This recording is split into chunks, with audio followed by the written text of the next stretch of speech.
After my grandparents died in a sudden plane crash, the family lawyer revealed a secret that turned my blood to ice. I was the sole heir to a $100 million estate. My greedy family demanded I hand it over immediately, and when I refused, they showed up the very next day with armed guards to evict me from my grandfather's lake house. But they froze in pure terror when they saw exactly who was standing right beside me on the porch. My name is Fiona, and I am 33 years old.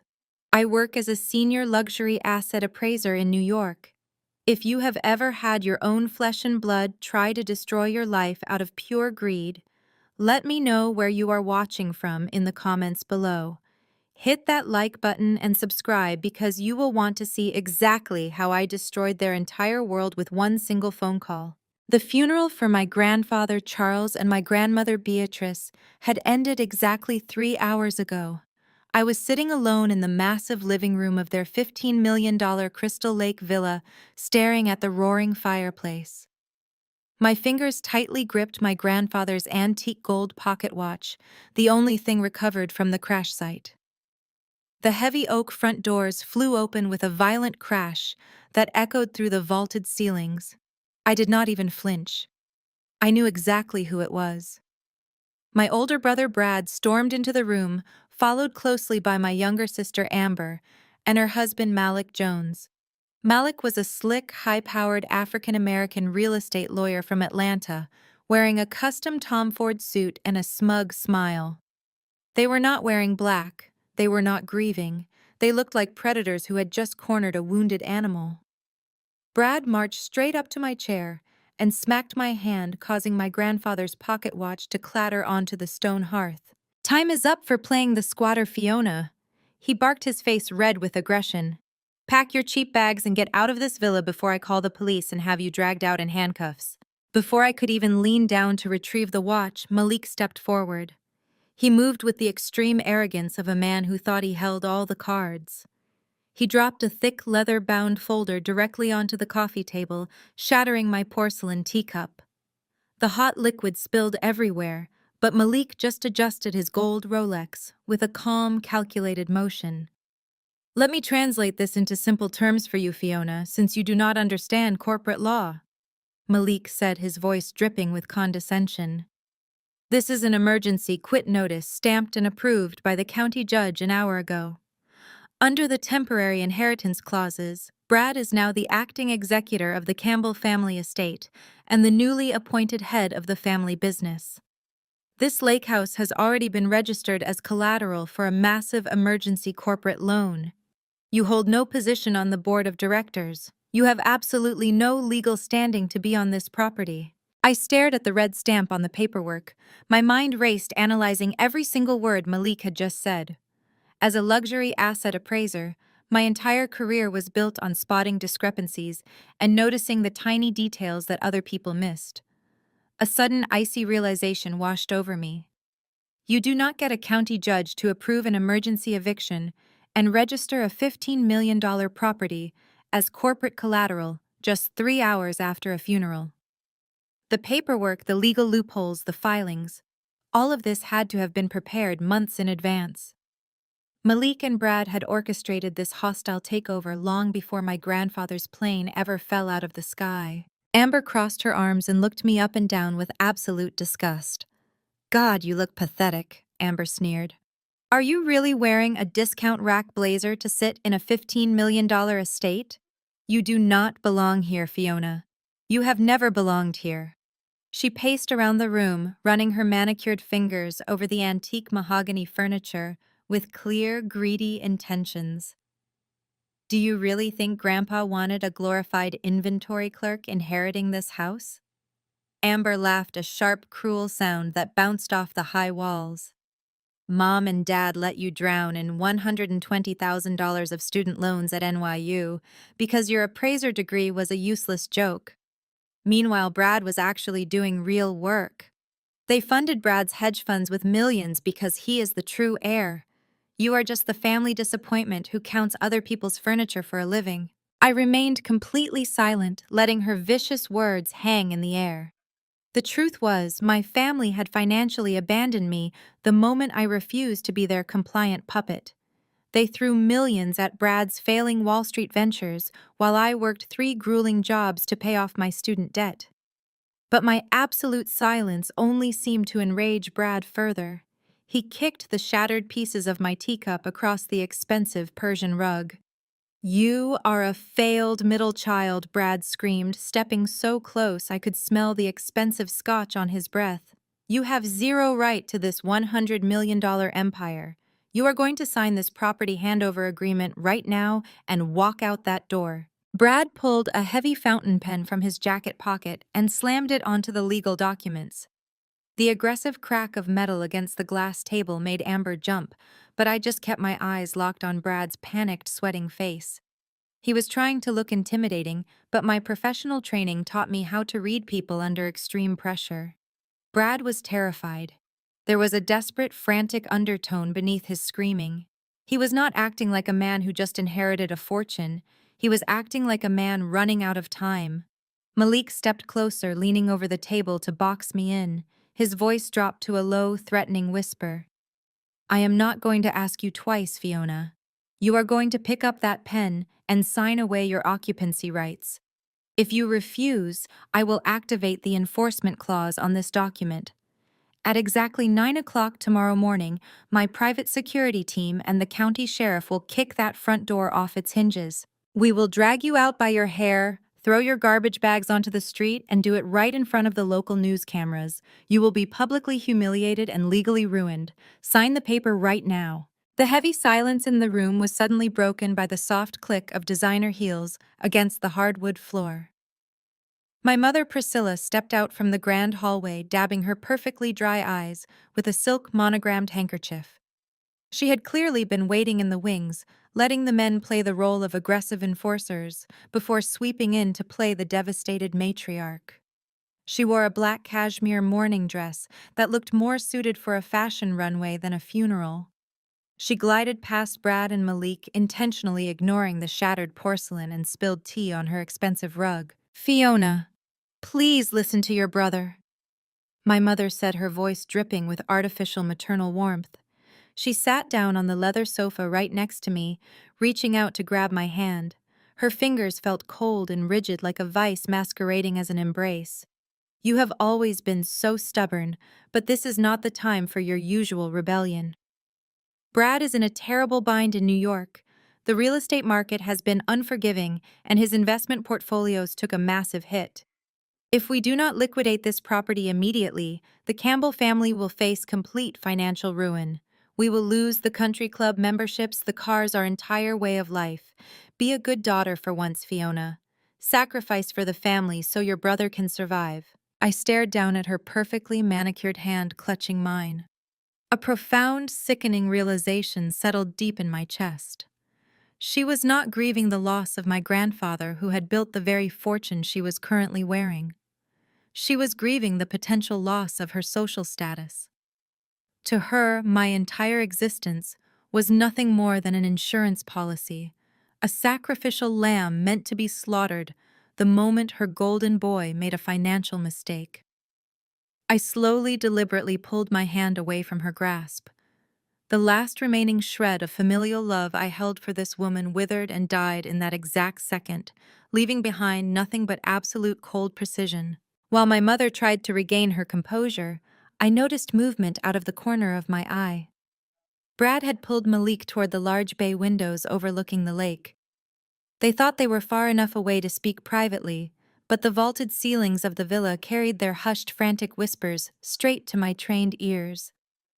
As a luxury asset appraiser, I made my living listening to wealthy clients try to hide their financial disasters. I knew panic when I heard it. "We need her signature today," Malik hissed, his slick facade cracking for just a fraction of a second. "The offshore accounts in the Caymans are completely dry, Brad. The IRS auditors are breathing down my neck. If we cannot show a $15 million asset injection by the end of the fiscal quarter tomorrow, the federal investigators are going to open a full inquiry into the Wilson Group Trust Fund." Brad ran his trembling hands through his hair, pacing like a trapped rat. I know," he whispered back, his voice tight with genuine terror. "But the hedge fund margins collapsed. We have a $40 million deficit, Malik. If this lake house does not clear escrow by Friday morning, we are not just going bankrupt. We are going to federal prison for wire fraud and embezzlement. I cannot go to prison, Malik. You promised me this emergency eviction loophole would work. I sat perfectly still, absorbing every single word of their secret confession. The puzzle pieces locked together with horrifying clarity. This was never about temporary corporate loans or sibling rivalry. Brad and Malik had been systematically embezzling tens of millions of dollars from the family trust. They had drained the offshore accounts and left a massive gaping hole in the company finances. The federal government was already closing in on them. My grandfather's beloved lake house was their final desperate lifeline. They needed to steal my home to cover up their federal crimes. Fiona, are you even listening to me? My mother snapped, her voice losing its fake sweet tone. Stop being so selfish. Sign the paper so we can all move on from this tragedy. I stood up slowly, towering over my mother. I did not scream. I did not cry. I did not give them the satisfaction of an emotional breakdown. I reached out and picked up the heavy legal document Malik had slammed onto the table. The emergency quit notice with its bright red county stamp felt heavy in my hands. Brad and Malik stopped their whispering and turned around, expecting to see me finally surrender. Malik crossed his arms, a triumphant sneer returning to his face. Smart girl, Malik said, stepping forward to hand me the fountain pen. You finally realize you have no way out. I looked at Malik, then at Brad, and finally at my mother. I turned on my heel, walked directly over to the massive stone fireplace, and casually tossed the legally stamped emergency quit notice straight into the roaring flames. The paper caught fire instantly, curling and blackening as the bright orange fire consumed it. The room plunged into absolute stunned silence. No one moved. No one breathed. The only sound was the crackle of burning paper, turning their fraudulent legal trap into worthless gray ash. Are you out of your mind? Brad exploded, the veins in his neck bulging as he lunged forward. He looked like he wanted to physically attack me, but Malik grabbed his arm, pulling him back. You stupid, arrogant failure! Amber shrieked, her voice echoing off the high ceilings. Do you have any idea what you just did? You just sealed your own fate, Fiona, Malik growled, his eyes dark with absolute fury. You think burning a piece of paper stops me? I have digital copies. I have the county sheriff on speed dial. Tomorrow morning at 9 o'clock, you are going to be ripped out of this house by armed men. I will make sure they drag you through the dirt. I will destroy your career, your reputation, and your life. I turned my back on the fire and faced the 4 people who shared my blood, but possessed none of my loyalty. I felt no fear. I only felt the icy calm of a predator watching its prey step willingly into a snare. I will not be going anywhere. I said, my voice dangerously quiet and perfectly steady. This house belongs to me. And if I were you, I would stop worrying about kicking me out and start worrying about what happens to you when the sun comes up tomorrow. I walked past them without looking back. I headed straight for the grand staircase, leaving them standing in the center of the living room, paralyzed by their own rising panic. I could hear Brad kicking another piece of furniture as Amber yelled at my mother to do something. Their chaotic, violent energy meant absolutely nothing to me anymore. They had declared war, but they had no idea who they were actually fighting. They thought I was just an inventory clerk. They had no idea I was the only person who knew about the biometric safe hidden in my grandfather's underground wine cellar.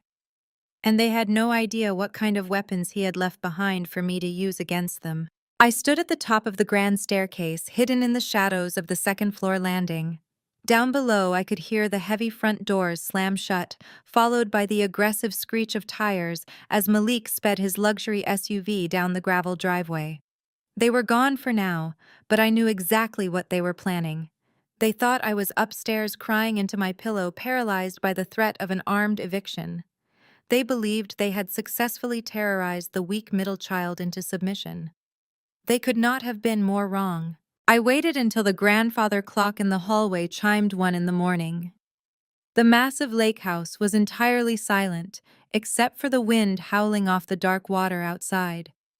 I changed out of my funeral attire into a black turtleneck and slacks. It was time to go to work. I bypassed the main living areas and headed straight for the basement staircase. My grandfather Charles was a man of exquisite taste and immense secrets. He had built an underground wine cellar that held thousands of rare vintages, but its true purpose was entirely different. I walked past rows of expensive Bordeaux and reached the damp stone of the back wall. There was a specific mahogany rack holding bottles of Pinot Noir from the exact year my grandparents were married. I reached out and pulled the third bottle from the left. There was a soft, mechanical click. The entire heavy wooden rack unlatched, allowing me to swing it open like a vault door. Behind the rack sat a flush steel panel embedded directly into the concrete foundation. It had no keypad and no combination dial.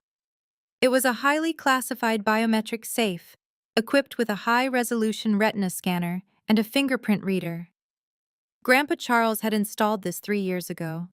He never programmed my mother's fingerprints into it. He never registered Brad or Amber. He only trusted one person in the entire Campbell bloodline because I was the only one who had never asked him for a dime. I leaned forward, pressing my right eye to the scanner while placing my thumb on the glowing glass pad. The machine whirred, scanning my biometrics with a sharp red laser. A mechanical voice chimed softly, confirming my identity. The heavy steel door popped open with a rush of pressurized air. Inside, there was no cash. There were no gold bars or fancy jewelry. My grandfather knew that true power was not in physical wealth, but in information. Resting on the cold steel shelf was a thick black leather dossier and a military-grade encrypted external hard drive. Stamped on the front of the leather folder in gold lettering were 2 words: Project Reset. I grabbed the drive and the folder, closed the safe, and hurried back upstairs to my grandfather's private study. I locked the heavy oak doors behind me and booted up my laptop. My hands were perfectly steady. The emotional shock of the funeral and my family's betrayal had completely evaporated, leaving behind the sharp, analytical mind of a senior asset appraiser. I plugged the encrypted drive into my computer. A password prompt appeared on the screen. I did not have to guess. I typed in the serial number of the antique pocket watch Brad had so arrogantly knocked to the floor earlier that day. The encryption dissolved and dozens of highly organized folders appeared on my screen. I opened the first folder, titled Internal Audit. What I saw made my blood run cold. My grandfather had secretly hired private forensic accountants to track every single cent moving through the family trust over the past 2 years.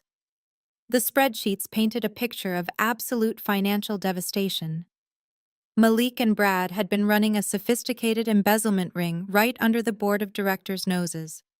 I clicked through the offshore banking ledgers, analyzing the data with clinical precision. Malik had set up 6 different shell companies in the Cayman Islands. He had been forging my grandfather's signature on corporate loan documents, funneling millions of dollars out of the company's operating budget and straight into high-risk hedge funds managed by Brad. But Brad was an incompetent trader.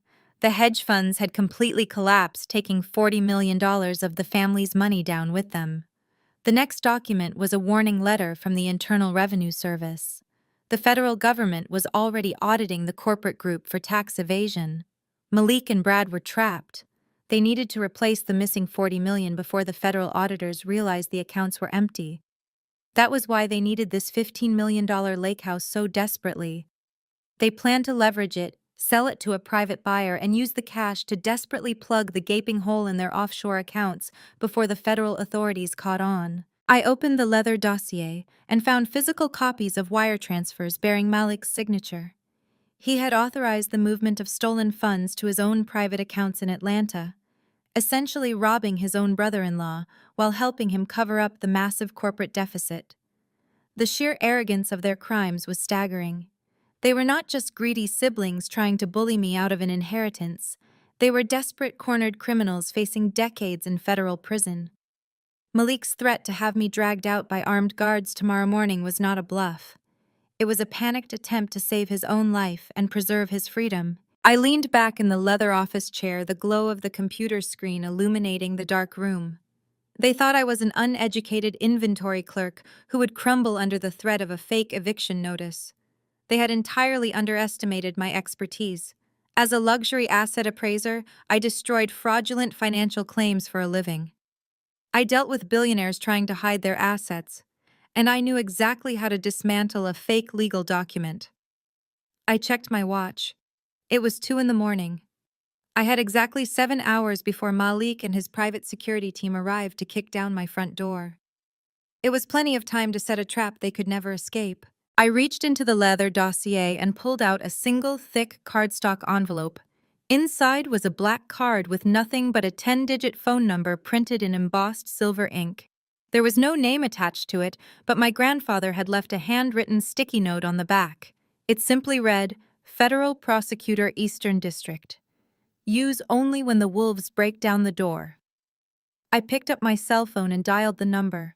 The line did not ring. It connected immediately with a sharp electronic click. A man answered with a deep, gravelly voice that carried absolute authority. State your clearance code, the voice demanded. I did not hesitate. Charles Campbell, Irrevocable Trust Priority Access. Fiona. There was a brief pause on the other end of the line. The sound of rapid typing echoed faintly through the receiver. When the man spoke again, his tone shifted from bureaucratic to deadly serious. Ms. Campbell, he said, your grandfather told me I would be receiving this call.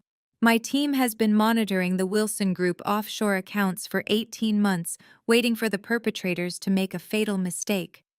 Tell me they made it. They did more than make a mistake, I replied, keeping my voice entirely devoid of emotion. They just handed us their own execution warrant. Malik Jones and Brad Campbell have illegally leveraged this estate.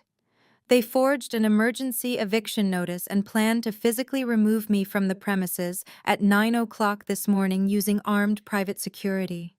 They are attempting to liquidate the property to cover their $40 million deficit before your fiscal audit begins tomorrow. The prosecutor let out a low, sharp breath. A fraudulent eviction using armed contractors on a federally protected witness property. That elevates this from corporate embezzlement to a severe federal crime. Can you confirm Malik Jones will be on site? He will be leading the charge I confirmed. He wants to drag me out into the street to satisfy his own ego. He believes he has outsmarted the entire system. The prosecutor chuckled, but there was absolutely no humor in the sound. I will have a specialized tactical unit deployed to your location by 8:45, he stated. We will remain out of sight until they breach the property line and initiate the illegal eviction. The trap needs to snap shut while they are actively committing the felony. I will see you in a few hours, Ms. Campbell. The line went dead. I set the phone down on the mahogany desk, feeling a profound sense of finality. The financial trap was fully armed and ready to detonate. I turned my attention back to the laptop screen, intending to safely eject the encrypted hard drive.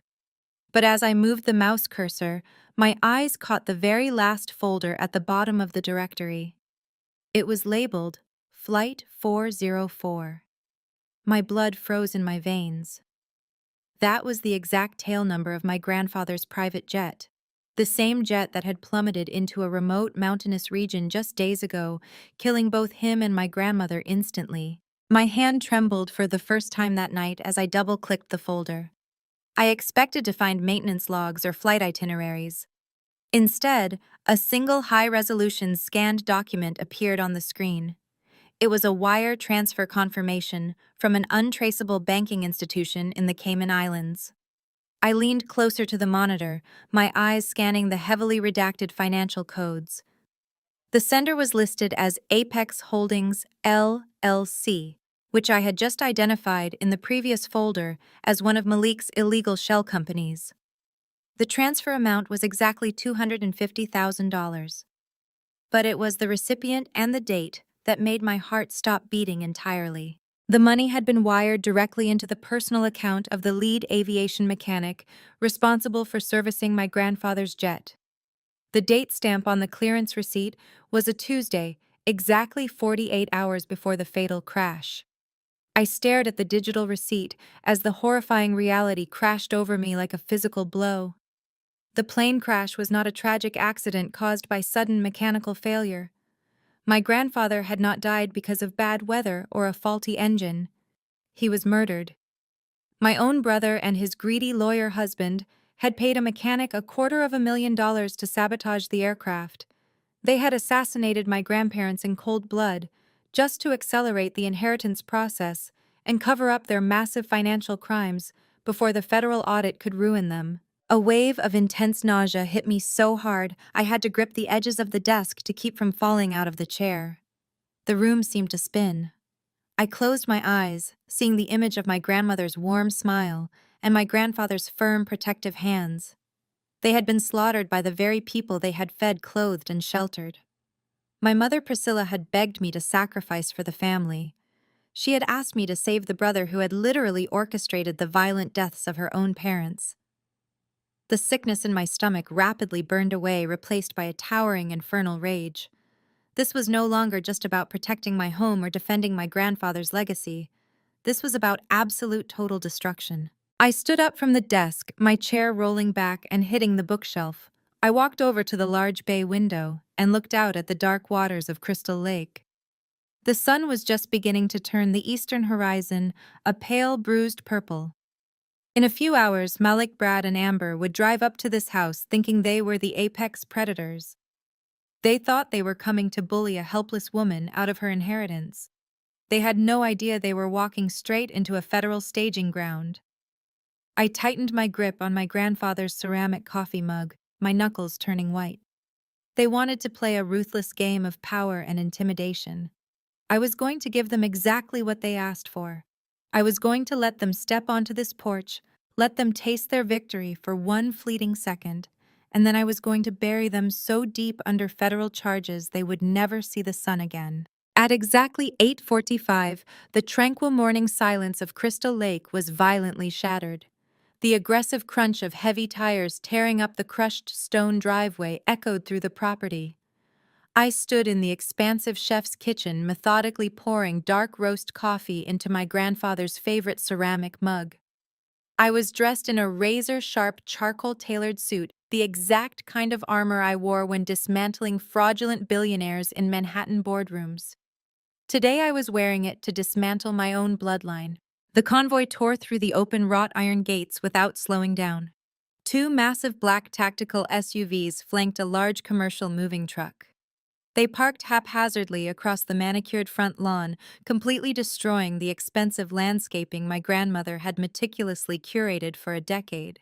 The message they were sending was painfully clear. They believed they owned this place now, and they were going to do whatever they wanted with it, regardless of the destruction they left in their wake. Malik Jones emerged first from the lead SUV, adjusting his designer tie and holding his leather briefcase like a weapon. Brad stepped out next, his face flushed with the manic, frantic energy of a man who believed he had just escaped a $40 million federal guillotine. Amber strutted out from the passenger side, holding an expensive iced coffee and typing rapidly on her phone, probably updating her social media followers about her newly acquired lakefront estate. Finally, my mother Priscilla stepped out of the second vehicle. She was wearing oversized designer sunglasses and a fur-trimmed coat, looking every bit the triumphant matriarch ready to claim her stolen throne. The back doors of the SUVs swung open and four massive men stepped onto the gravel. They were private security contractors dressed in tactical gear with heavy boots and holstered weapons. Malik had not hired regular movers to pack my things. He had hired mercenaries to ensure I was physically humiliated and violently removed from the premises. He wanted to break me. Brad pointed a shaking, sweaty finger at the heavy oak front doors of the villa. "Go in there and drag her out." Brad barked at the lead contractor, his voice cracking with unhinged aggression. "I do not care if she is crying or screaming. If she locked the door, break it off its hinges. Throw her cheap bags into the dirt and toss her out onto the street. If she resists, you have my full authorization to restrain her with force." Malik walked up beside Brad, patting him on the shoulder with a sickeningly smug grin. "Relax, Brad," Malik said smoothly, pulling the fraudulent county eviction notice from his briefcase and waving it in the crisp morning air. "We are doing this perfectly by the book. She has had her 24 hours. She is officially a hostile trespasser on corporate property. The local sheriff is already processing the paperwork downtown. This house is ours, and her little rebellion is over. Amber laughed loudly, snapping a photo of the moving truck parked on the ruined grass. Make sure they sanitize the guest room before I move my stuff in. Amber sneered loud enough for her voice to carry. I do not want to catch whatever loser disease Fiona carries. Priscilla just sighed dramatically, adjusting her sunglasses against the morning glare.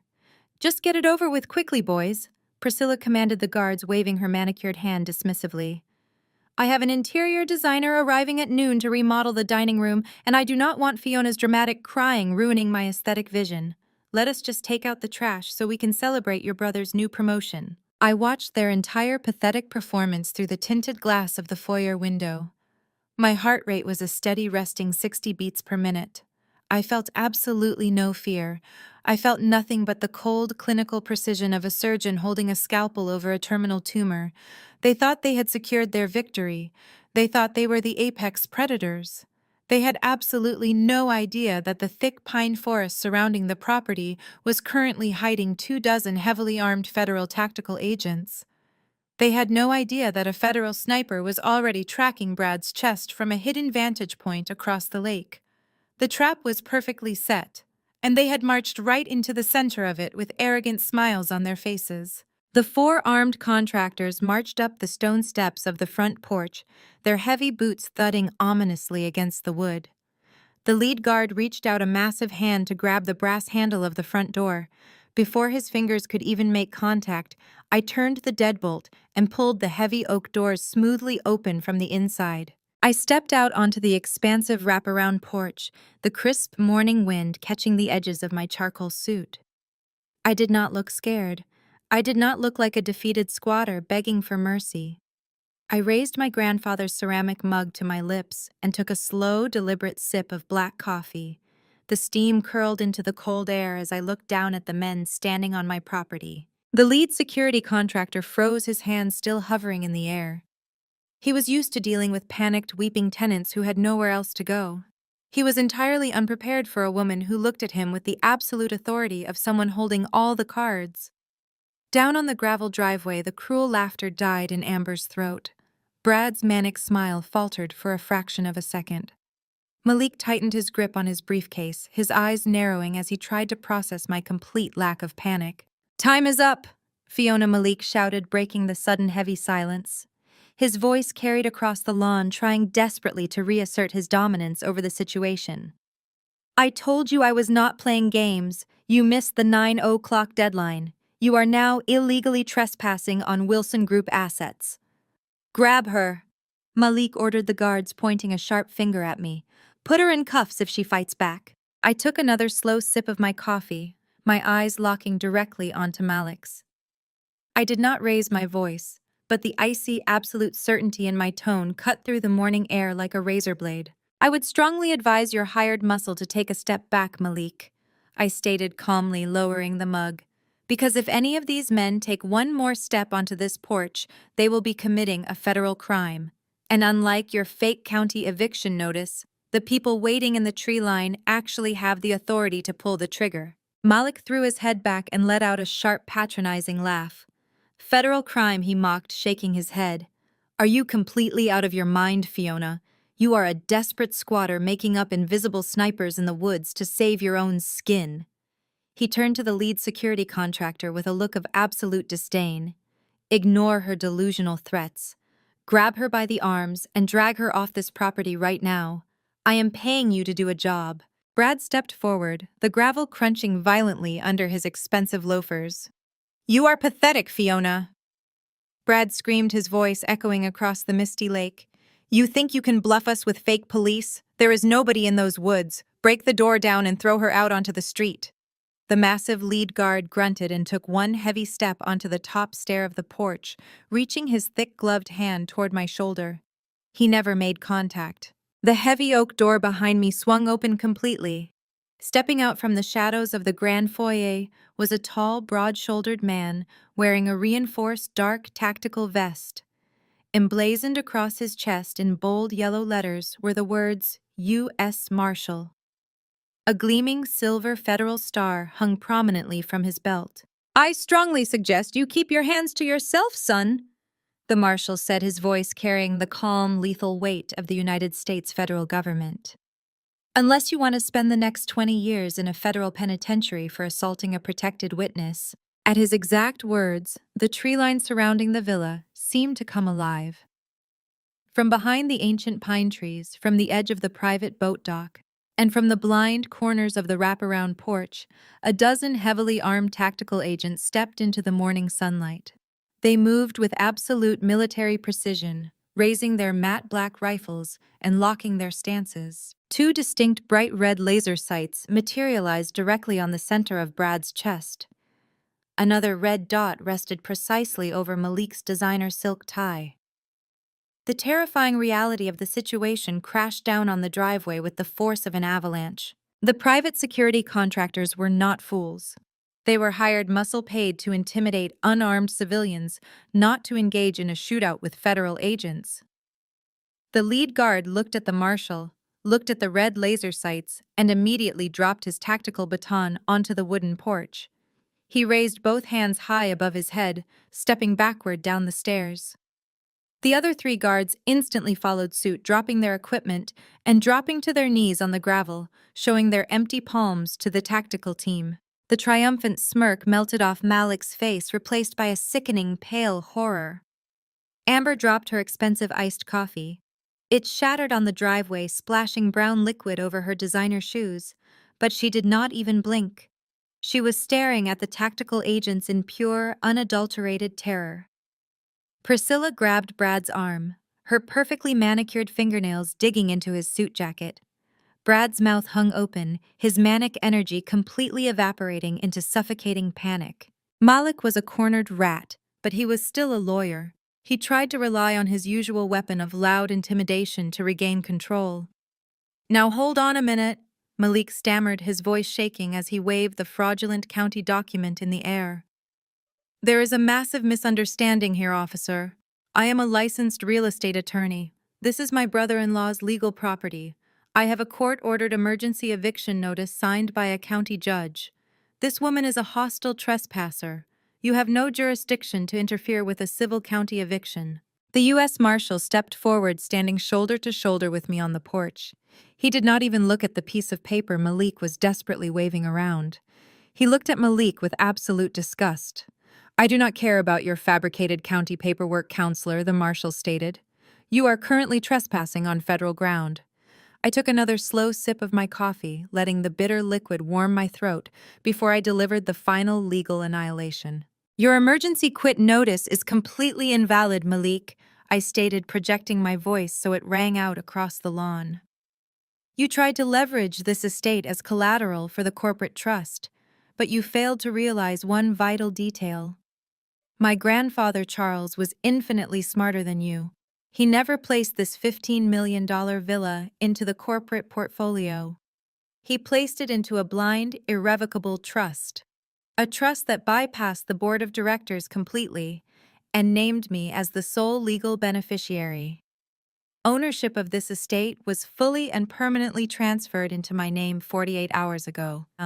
Brad shook his head violently, his eyes darting between the red laser sight glowing on his chest and my face. "No, Brad," shouted, his voice cracking. "That is a lie. The offshore accounts need this house. You cannot own it, Fiona. You are just an appraiser." "She is the sole legal owner of this estate," the U.S. Marshal confirmed, his hand resting casually on his holstered weapon. "And as of 2:00 this morning, Fiona Campbell is officially under the protection of the United States Marshals Service as a primary cooperating witness in an ongoing federal grand jury investigation. By stepping onto this property and attempting to forcibly remove a protected witness, you have just committed a Class A federal felony." The leather folder dropped from Malik's trembling hand. The fraudulent eviction notice scattered across the wet gravel, blowing away in the morning breeze. His brilliant legal trap had not just failed, it had actively triggered his own destruction. He looked at the armed agents surrounding his luxury vehicles and realized there was no exit.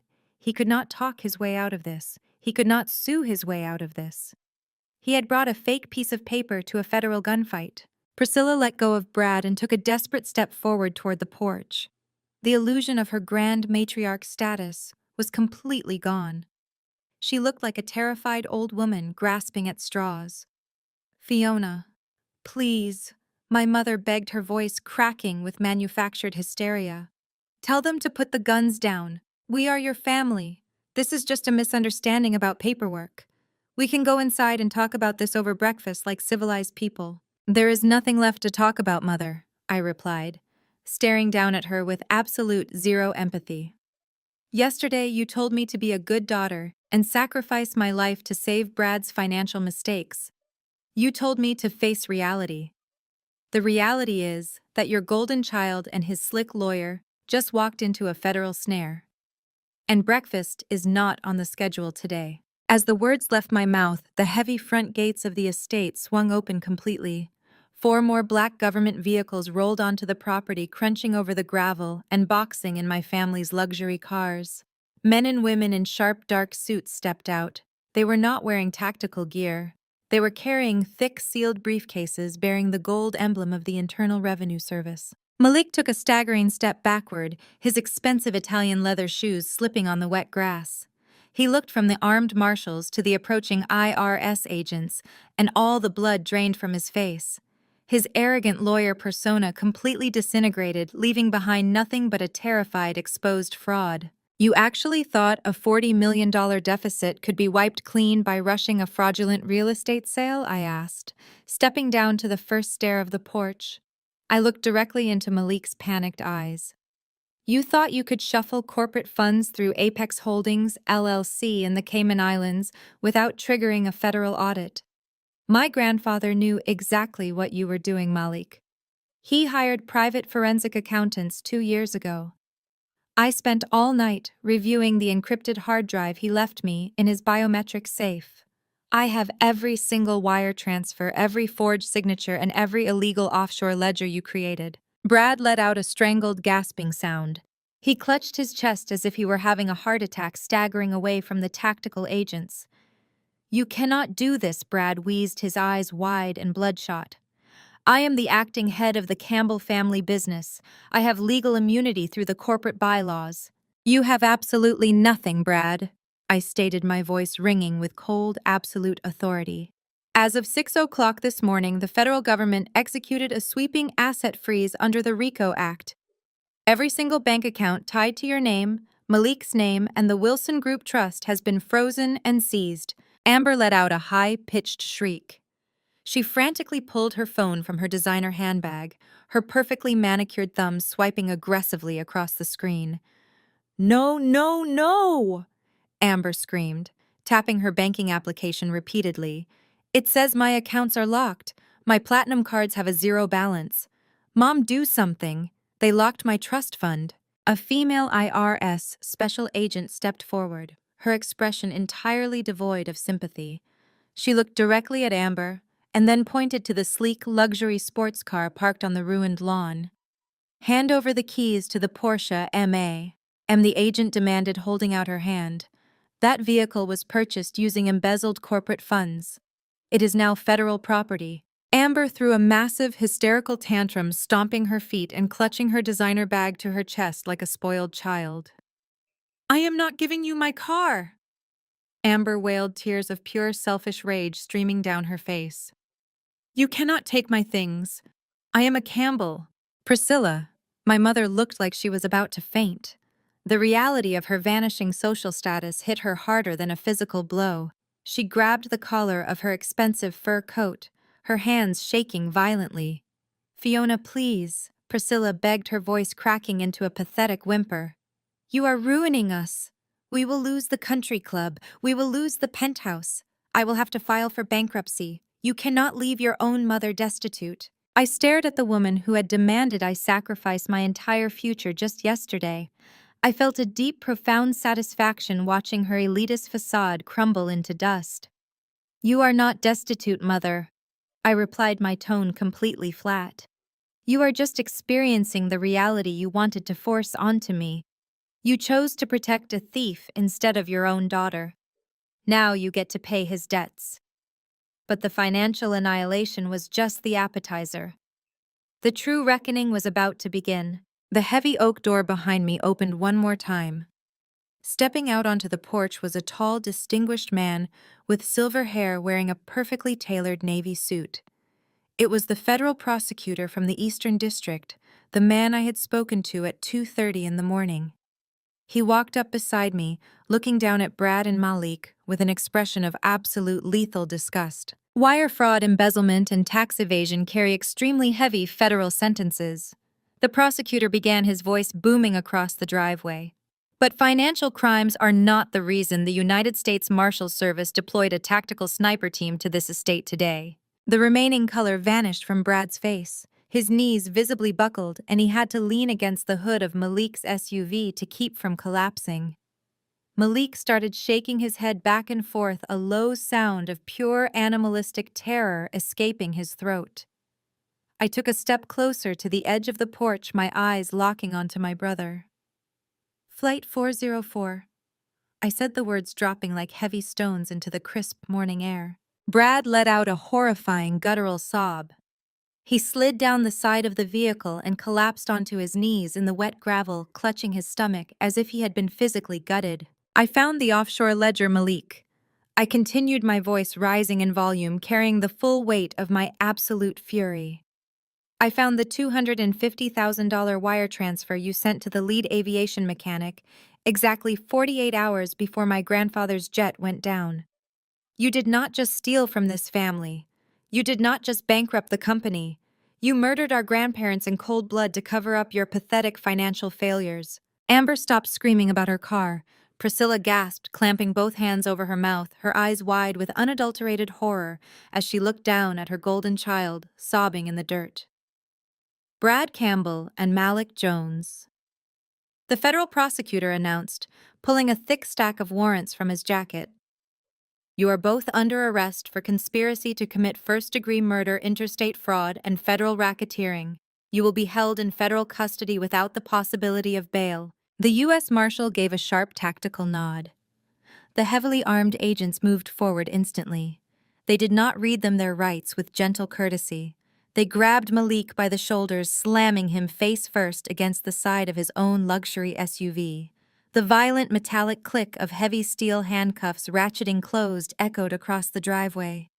Malik was sobbing uncontrollably, babbling incoherently about making a deal about testifying against Brad. Another agent hauled Brad up from the gravel by the scruff of his expensive suit jacket, pinning his arms behind his back and securing the heavy cuffs around his wrists. Brad was screaming for his mother, crying like a terrified child, begging her to save him. But Priscilla could not save him. She was backing away from her own son, staring at him as if he were a monster, her entire world entirely and permanently destroyed. I stood on the porch of the magnificent estate my grandfather had built, watching the federal agents drag the two murderers toward the waiting government vehicles. The absolute power of the law had descended upon them, crushing their arrogance, their greed, and their lives into nothingness. I took another slow sip of my coffee, feeling the warmth spread through my chest. The predators had been caught, and the Campbell empire was finally safe. The heavy dust kicked up by the departing federal vehicles slowly settled over the crushed stone driveway.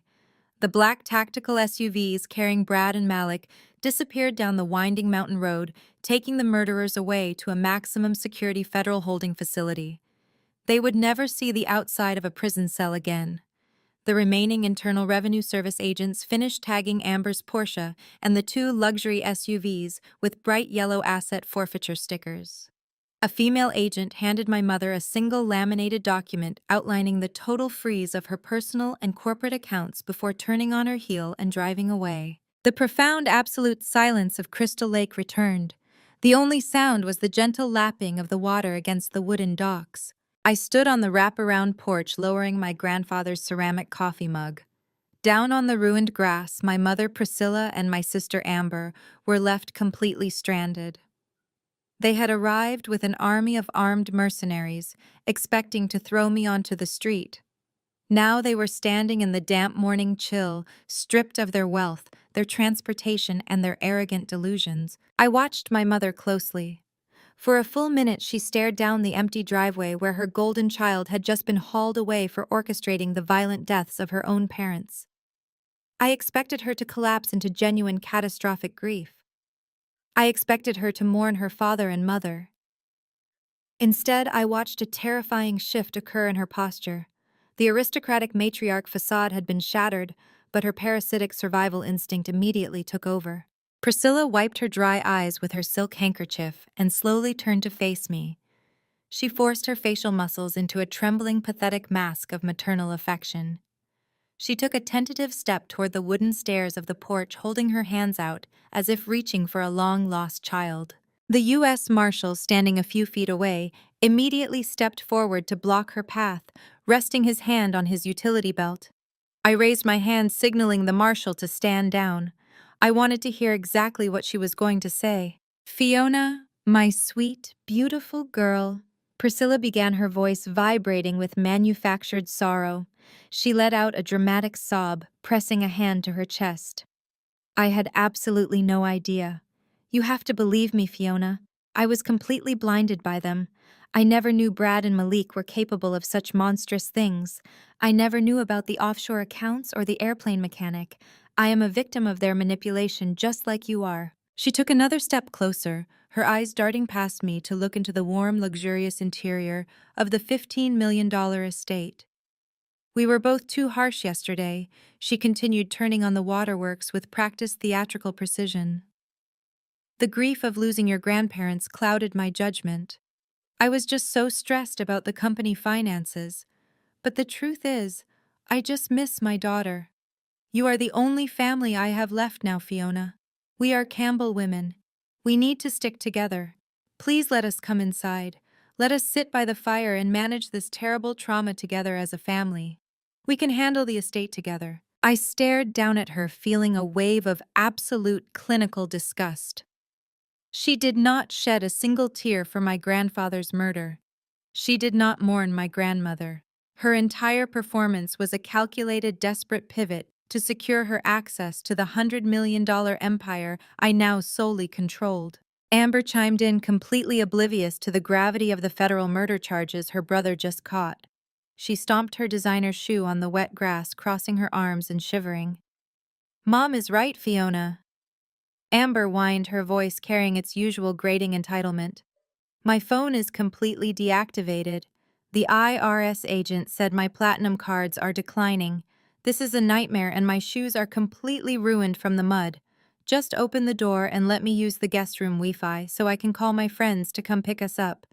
It is freezing out here." I looked at Amber, then shifted my gaze back to my mother. My heart rate remained at a steady resting pace. I felt absolutely no obligation, no guilt, and no pity. "You are not a victim, Mother," I stated, my voice echoing off the stone pillars of the porch, crisp and lethal. "You are an enabler who chose the illusion of wealth over your own flesh and blood. Do not stand on my property and insult my intelligence by pretending you want to manage this trauma together. You do not miss your daughter. You miss your country club membership. You miss your personal driver. You miss the unlimited credit lines that the federal government just vaporized." Priscilla recoiled as if she had been slapped. Her fake tears instantly dried up, replaced by a flash of genuine panic. "Fiona, how can you be so cold?" she gasped, grasping the wooden railing of the stairs. "I am your mother. You cannot leave us out here in the cold. We do not even have a car to get back to the city." I took a slow step forward, looking directly down into her desperate, calculating eyes. "Less than 20 minutes ago, you stood on this exact driveway and ordered armed mercenaries to drag me out of this house by my hair," I reminded her, my tone devoid of all emotion. "You told me to be a good daughter and sacrifice my entire future so your golden boy could survive. You told me to face reality." I gestured out toward the vast, empty expanse of the Campbell estate. "So I am asking you to face reality right now, Mother," I continued. "The reality is that you chose a murderer over me. You chose a corporate thief over my grandfather's legacy. You stood by and cheered while Malik forged legal documents to steal my home. And now you expect me to open my doors and invite you in for coffee." Amber let out a frustrated groan. "Stop lecturing us and just let us inside." "Fiona," Amber complained, wrapping her fur coat tighter around her shoulders. "We are legally your family. You cannot just leave us stranded on a private mountain road." I tilted my head, studying my sister with cold precision. "Actually, Amber, I can," I replied. "And I am. This estate is private property protected by a federal trust. You have exactly 60 seconds to turn around and start walking toward the main highway. It is a 5-mile hike down the mountain, so I suggest you pace yourselves in those designer heels." Priscilla let out a sharp, terrified gasp. "You cannot be serious, Fiona. You are sentencing your own mother to walk down a mountain highway like a common vagrant." "We have no money. We have no phones. What are we supposed to do?" I took a final sip of my coffee, letting the dark roast warm me against the crisp morning air. "I suggest you start being realistic, Mother," I answered, throwing her own vile advice right back into her face. "If you do not liquidate your arrogance right now, you will not make it down the mountain before dark." I turned my back on them and walked toward the heavy oak doors of the villa. The U.S. Marshal stepped forward, placing a firm hand on his radio, making it abundantly clear that if they attempted to step onto the porch, they would be arrested for trespassing on federal ground. I walked inside, pulling the heavy wooden doors shut. The loud, definitive click of the deadbolt locking echoed across the property, serving as the final permanent boundary between me and the toxic bloodline I had just severed forever. I walked into the grand foyer and the heavy oak doors secured tightly behind me. I expected my mother and sister to finally accept their defeat and begin their humiliating 5-mile trek down the mountain. I walked toward the kitchen to finish my coffee, assuming the morning drama had officially concluded. Instead, the villa high-tech smart home security system chimed sharply. The exterior camera feed popped up on the digital wall monitor. Priscilla was not walking away. She had marched right back up the steps and was now banging her fists against the reinforced glass of the front door. She had quickly realized that playing the victim was not going to work on me, so she instantly pivoted to a much darker and more sinister strategy. "Fiona, open this door right now!" My mother screamed through the glass, her voice muffled but still carrying a frantic, demanding edge. "You are having a mental breakdown. The grief of losing your grandparents has made you completely delusional. You are not in your right mind. I am your mother, and I am getting you medical help whether you like it or not." I stopped dead in my tracks. A cold, heavy realization settled over me. She was laying the groundwork for an involuntary psychiatric hold. It was a classic aggressive legal maneuver used by wealthy families to strip uncooperative relatives of their autonomy. I set my ceramic coffee mug down on the marble counter. I walked over to the smart home control panel mounted on the wall. I did not open the door. Instead, I activated the exterior surround sound speakers, originally installed by my grandfather, for hosting lavish outdoor summer parties. "You always did love a captive audience, Mother," I said, pressing the intercom button. My voice boomed across the front porch and echoed off the surrounding pine trees, crystal clear and perfectly steady. "Let us see how much you love this one." While reviewing the encrypted hard drive in the biometric safe last night, I had found more than just the offshore banking ledgers and the wire transfers. I had also found a folder of intercepted phone calls recorded by the private forensic accountants my grandfather had hired. One specific audio file was dated just 3 weeks ago. I pulled my cell phone from my pocket, connected it to the villa Bluetooth system, and selected the file. I did not argue with her fake tears or her fabricated medical concerns. I simply pressed play. The crisp digital audio recording blasted through the outdoor speakers for everyone on the property to hear, including the federal agents still stationed near the gate. My mother's voice echoed across the lawn, cold, calculating, and utterly ruthless. "Fiona is isolated and unstable," Priscilla said on the recording. "She lives alone in New York and rarely speaks to the family. If we file for an emergency conservatorship, can we have her institutionalized?" A smooth, professional male voice answered her. It was a high-priced, shady probate lawyer from Manhattan.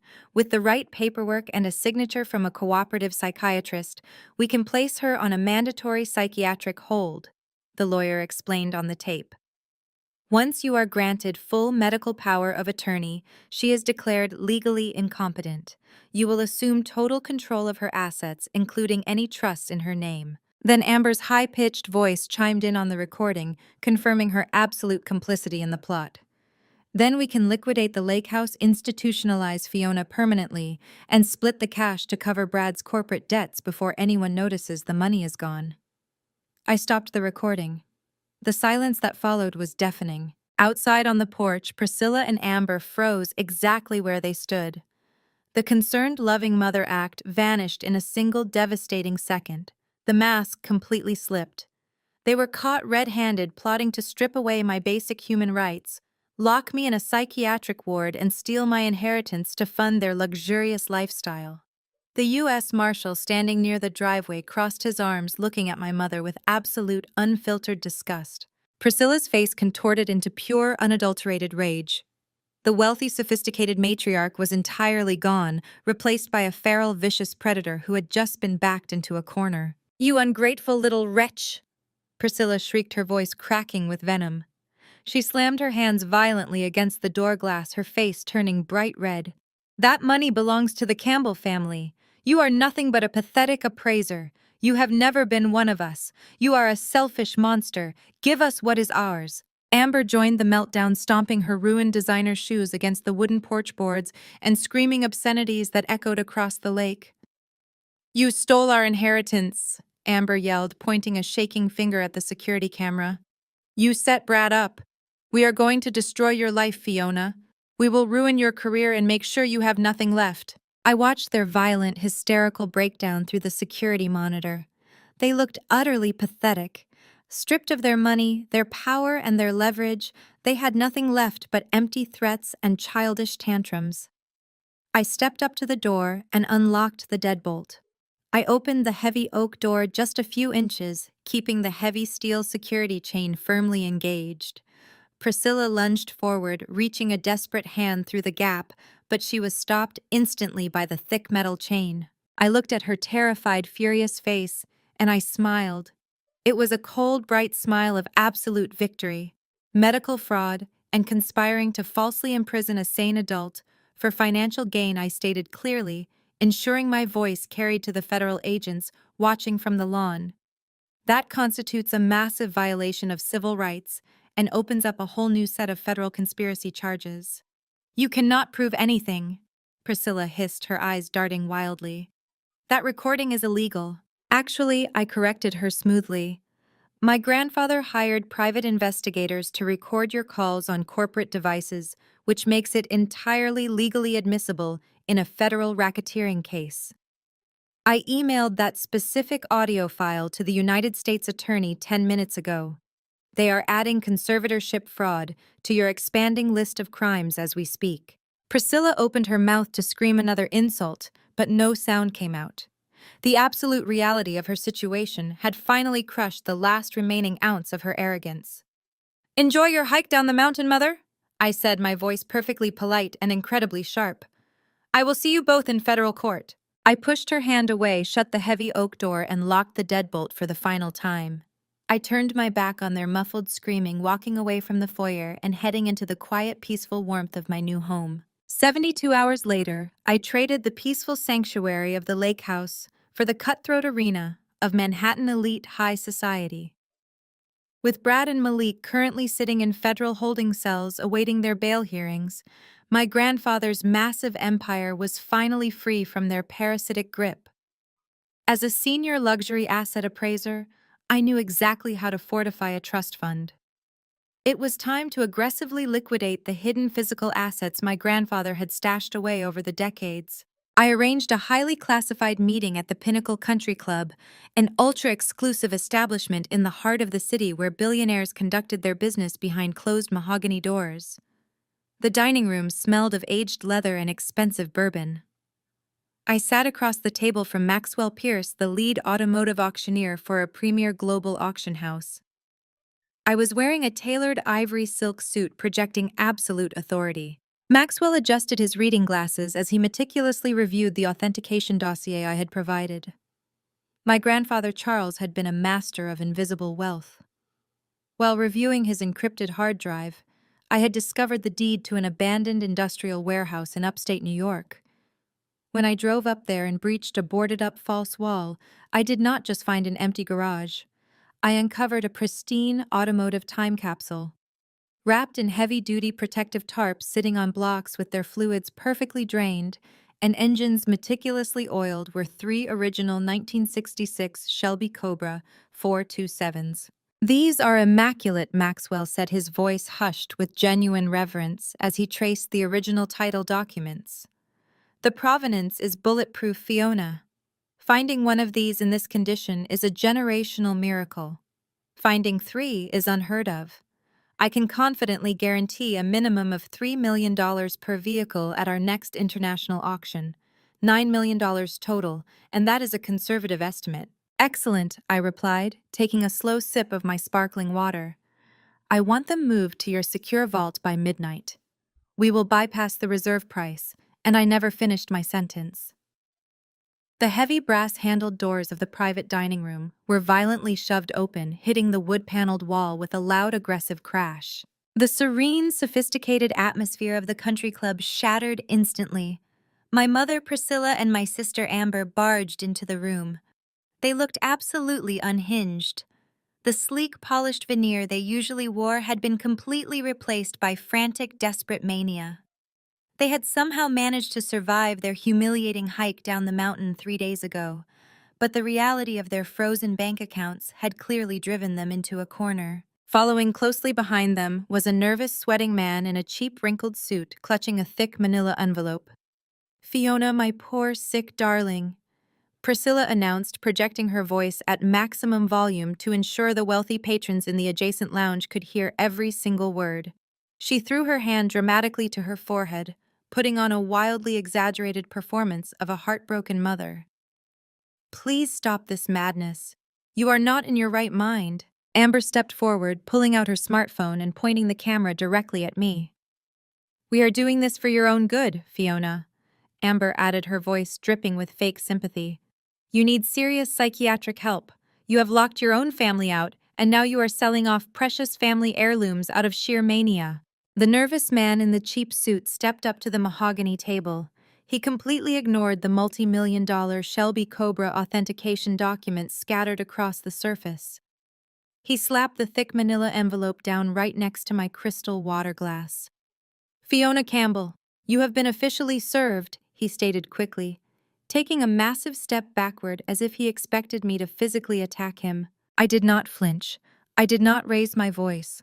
I did not give my mother the satisfaction of a panicked reaction. I calmly picked up the envelope, broke the seal, and pulled out the legal filing. It was exactly what I had anticipated they would try. A petition for involuntary conservatorship.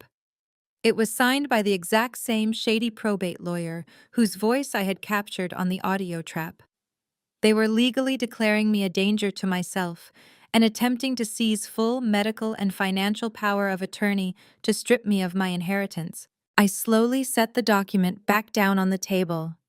I smoothed out the sleeves of my ivory suit and looked directly at the auctioneer. "I apologize for the unruly audience, Maxwell," I said, my voice perfectly steady and dripping with refined elegance. "Wealth often breeds a very specific type of desperate theater when the funds dry up.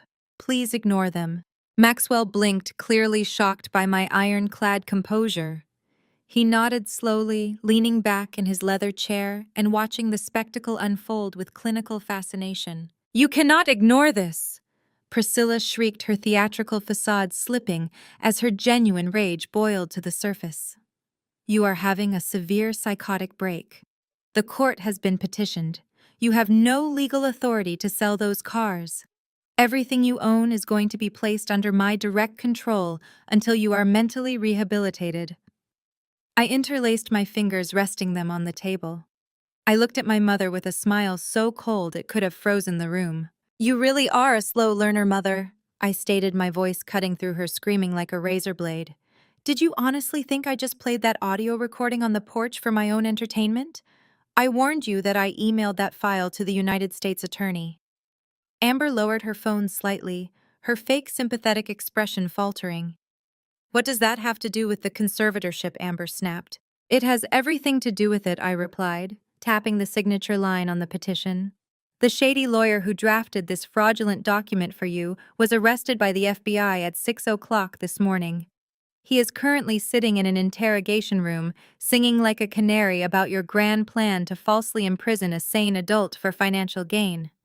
This petition is not a legal binding document. It is a signed confession of conspiracy. Priscilla's jaw dropped. All the color drained from her face, leaving her looking gray and hollow. The process server realized he had just handed me evidence of a federal crime. He turned around and sprinted out of the dining room without saying another word. Furthermore, I continued, my tone dropping to a lethal whisper. You are currently trespassing in one of the most exclusive private clubs in Manhattan, while under active investigation by the Internal Revenue Service. You do not have the membership status to be in this building, and you certainly do not have the funds to pay for the damages if I decide to sue you for public harassment. Right on cue, two massive club security directors in dark suits appeared in the doorway. They did not ask politely. They grabbed Priscilla and Amber by their arms. "Get your hands off me!" Priscilla shrieked frantically, struggling against the security guard. "I am a Campbell. I belong here." "You belong in a holding cell, mother," I corrected her, taking another sip of my water. "And if you ever attempt to ambush me in public again, I will personally make sure the prosecutor upgrades your charges." Amber screamed wildly, dropping her phone as the guards dragged them backward out of the dining room. Their humiliating shrieks faded down the elegant hallway, leaving the private room in absolute silence once again. I turned my attention back to the auctioneer, smoothly adjusting the Shelby authentication files. Now, as I was saying Maxwell, I continued, my voice completely unbothered. "We will bypass the reserve price and list all three vehicles at the prime evening slot. Do we have a deal?" Maxwell extended his hand across the table and we shook on the agreement. The Shelby Cobras were officially heading to the auction block, and the Campbell family empire was securely funded. But as I walked out of the Pinnacle Country Club, leaving the lingering chaos of my mother's humiliating exit behind me, I knew the war was not entirely over. Priscilla was a desperate, cornered animal. Even with her shady probate lawyer sitting in federal custody, she would inevitably try to find another corrupt attorney or file a pro-se petition to challenge my mental competency. I needed to ensure that any future attempt to declare me legally unfit was dead on arrival. I signaled my driver and headed straight to the financial district. My destination was the high-security office of Mr. Winston Caldwell, a veteran commercial and estate lawyer who possessed a reputation for being absolutely ruthless in a courtroom. I had retained his services the moment I realized the depth of Brad and Malik's financial crimes. Mr. Caldwell was a man who did not believe in defensive legal strategies. He believed in total, overwhelming preemptive strikes. I stepped into his corner office, dropping my leather briefcase onto his massive glass desk. Mr. Caldwell looked up from his paperwork, his sharp eyes missing nothing. "They attempted the ambush," I stated, taking a seat opposite him. "Priscilla and Amber brought a process server to the country club. They tried to publicly serve me with a petition for involuntary conservatorship. I informed them their lawyer had already been arrested by the FBI, but we cannot leave anything to chance. Priscilla will keep trying to claim I am delusional to get her hands on the estate." Mr. Caldwell folded his hands, resting his chin on his knuckles. "Involuntary conservatorships are notoriously difficult to fight if the family controls the narrative," he explained, his voice gravelly and serious. "They rely on creating a paper trail of alleged erratic behavior. We are not going to wait for a judge to review her fraudulent claims.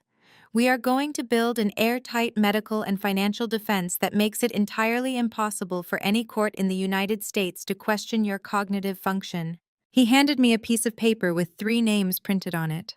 "These are 3 of the most rigorous board-certified forensic psychiatrists in the state of New York," Mr. Caldwell instructed. "You are going to willingly subject yourself to 3 separate independent psychological evaluations over the next 48 hours. We will preemptively crush their mental instability claim before it ever reaches a courtroom docket." I did not hesitate. I spent the next 2 days sitting in sterile clinical offices, enduring hours of intense psychological profiling. I was subjected to extensive cognitive assessments, behavioral history reviews, and complex logic puzzles designed to detect even the slightest hint of mania or cognitive decline. I answered every single question with the surgical cold precision of a senior asset appraiser. I detailed my business operations, my management of the $100 million Campbell Trust, and my exact legal strategies for handling my family's hostile takeover attempt. The results were unanimous and completely devastating to my mother's fabricated narrative. All three top-tier psychiatrists signed heavily documented affidavits, confirming that I was not only in perfect mental health, but possessed an exceptionally high-functioning analytical mind. One doctor specifically noted in his official report that my emotional regulation under extreme familial stress was remarkably superior to the average adult. I was officially bulletproof. I returned to Mr. Caldwell's office the following afternoon, dropping the 3 sealed medical affidavits onto his desk. He reviewed the signatures with a satisfied nod before pulling out a thick stack of banking ledgers. "The medical defense is secured," Mr. Caldwell said, sliding a specific financial document toward me. "Now we destroy their financial leverage. I have been auditing the origin of the capital you used to purchase the abandoned industrial warehouse upstate. The exact location where you found the Shelby Cobras." I looked down at the highlighted bank statement. The purchase price of that desolate rusted property had been exactly $150,000. It was an investment I had made years ago, relying purely on my professional instincts when I noticed the local zoning laws in that county were about to shift. "Your mother has been claiming to anyone who will listen that you used misappropriated family funds to make that purchase." Mr. Caldwell continued tapping his pen against the ledger. "She plans to argue that the warehouse and the multi-million-dollar classic cars inside it belong to the Wilson Group portfolio because you allegedly used corporate money to buy the deed." I let out a sharp, humorless laugh. "I never touched a single cent of corporate money," I replied, my voice dripping with absolute disdain. "When I refused to let them control my career path, they cut me off entirely. I bought that warehouse using my own private funds." Mr. Caldwell smiled, a cold, predatory expression that mirrored my own. "I know," he stated, pulling a secondary document from his file, "and I have the irrefutable banking evidence to prove it. But what I found during the audit is far more damning for your mother." He slid a heavily redacted wire transfer log across the glass desk. I studied the routing numbers and the timestamp. The $150,000 I had used was not just random savings. It was a direct life insurance payout from my late grandmother Beatrice, explicitly designated for my continuing education and housing. "Look at the blocked transaction code at the bottom of the page," Mr. Caldwell instructed. My eyes darted to the red-flagged error code. 7 years ago, just days after the life insurance policy was dispersed, there was an unauthorized attempt to wire the entire $150,000 out of my private account. The destination routing number belonged to a dummy trust controlled exclusively by Priscilla and Brad. A fresh wave of absolute disgust washed over me. My mother and my golden child brother had tried to embezzle my grandmother's life insurance payout right out from under me while I was struggling to pay my student loans. I had caught the fraudulent transfer, locked down my bank account, and immediately used the secured funds to purchase the commercial warehouse deed to keep the money safe from their greedy hands. "They tried to steal my safety net," I whispered, my grip tightening on the edge of the glass desk. "They tried to leave me with absolutely nothing and funnel my grandmother's final gift into their own corrupt accounts." "Exactly," Mr. Caldwell confirmed, leaning back in his chair. "You did not just make a brilliant real estate investment, Fiona. You successfully protected your own inheritance from a documented embezzlement attempt by your mother. This banking evidence proves 2 things simultaneously. First, that every single asset inside that warehouse belongs 100% to you. Second, that Priscilla Campbell has a documented history of attempting to defraud her own daughter." I stared at the wire transfer log, feeling a profound sense of lethal clarity. My mother had spent her entire life painting me as the unstable financial burden of the Campbell family. She had paraded around high society, claiming she was the responsible matriarch trying to manage a deeply troubled daughter. Compile the medical affidavits and the life insurance wire fraud logs into a single public court filing. I ordered Mr. Caldwell, my voice ringing with unwavering authority. I want this submitted to the probate judge, the federal prosecutor, and every single social club board member my mother has ever lied to. We are not just defending my assets anymore. We are going to permanently dismantle her entire existence. While my legal team was busy fortifying my assets and filing the devastating banking evidence with the probate court, my mother, Priscilla, was running out of options. Her golden child, Brad, and her favored son-in-law, Malik, were sitting in federal holding cells, facing life sentences for conspiracy and murder. Her platinum credit cards were declining across Manhattan, and her social circle was rapidly treating her like a highly contagious disease. Desperation breeds a very specific type of venom, and Priscilla decided to aim her remaining poison at the easiest target she could find. My youngest sister, Daphne, had always been the quiet, compliant shadow of the Campbell family. Unlike Amber, who craved the spotlight and actively participated in the cruelty, Daphne simply tried to survive by remaining invisible. She had married Isaiah, a brilliant and grounded African-American architect who ran his own independent firm in Brooklyn. For years, Isaiah had silently endured my mother's elitist snobbery and subtle racist microaggressions. Priscilla had never considered architectural design a real profession fit for the Campbell bloodline, constantly comparing him to Malik's high-powered legal status or Brad's hedge fund illusion. Isaiah had swallowed the disrespect purely out of love for Daphne, acting as her anchor in a sea of familial toxicity. But Priscilla's desperation had finally crossed a line that Isaiah refused to tolerate. Locked inside the study of her leased Upper East Side townhouse, Priscilla shoved a thick legal affidavit across the polished mahogany desk. Daphne sat trembling in the leather guest chair, her eyes wide with anxiety. The document was a fabricated medical testimony. It required Daphne to swear under penalty of perjury that I had a lifelong history of severe manic episodes, violent outbursts, and paranoid delusions. Priscilla needed a blood relative to corroborate the fraudulent conservatorship petition she was desperately trying to force through the courts. "Sign the paper, Daphne," my mother demanded, her voice sharp and frantic. She paced behind the desk, her hands shaking as she clutched a glass of expensive wine she could no longer afford. "Your sister has completely lost her mind. She is hoarding $100 million estate while your brother rots in a federal penitentiary. You are going to sign this affidavit right now so we can present a unified family front to the judge. Once we establish her mental incompetence, we can seize the trust, liquidate the assets, and hire the best defense attorneys in the country to get Brad out of prison." Daphne looked down at the pen resting on top of the document. A tear slipped down her cheek. "But Mom, it is a lie," Daphne whispered, her voice trembling. "Fiona is not crazy. She never had manic episodes, and Brad did terrible things. I saw the news. I cannot lie to a federal judge." Priscilla slammed her wineglass down on the desk so hard the stem nearly snapped. "You ungrateful, cowardly little girl," my mother hissed, leaning over the desk to glare directly into Daphne's tear-filled eyes. "You will do exactly as I say. Brad is your brother. He is blood.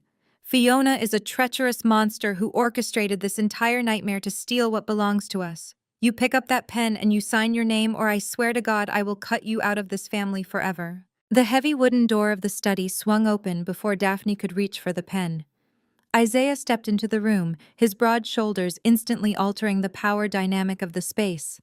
He had been standing in the hallway listening to the entire abusive exchange. He did not yell or raise his voice.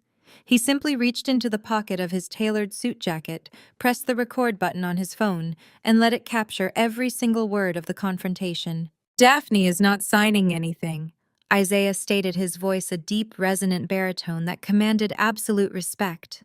He walked directly to the desk and pulled the pen away from his wife's trembling hands. "You are asking her to commit perjury to cover up a murder plot orchestrated by your son. That ends right now, Priscilla." My mother whipped her head around to face him, her eyes blazing with unhinged fury. "Excuse me," she sneered, her aristocratic facade entirely replaced by venomous entitlement. "This is a private family matter. You are just the husband. You have absolutely no say in how the Campbell family conducts its business. Step back and let my daughter do her duty. Isaiah did not move a single inch. He stood between Priscilla and Daphne, placing a protective hand on his wife's shoulder. Your family business is currently being dismantled by the FBI and the IRS. He replied, his tone perfectly calm and devastatingly precise. You are not protecting a legacy, Priscilla. You are sinking a ship, and you are trying to drag Daphne down to the bottom of the ocean with you. I will not allow it. Stand up, Daphne. We are leaving. Daphne sniffled and began to rise from her chair, gaining strength from her husband's unwavering support. The sight of her youngest daughter slipping from her control pushed Priscilla over the edge into absolute madness. If you walk out that door, I will destroy you, Priscilla shrieked, pointing a shaking finger directly at Isaiah's chest. Do you hear me?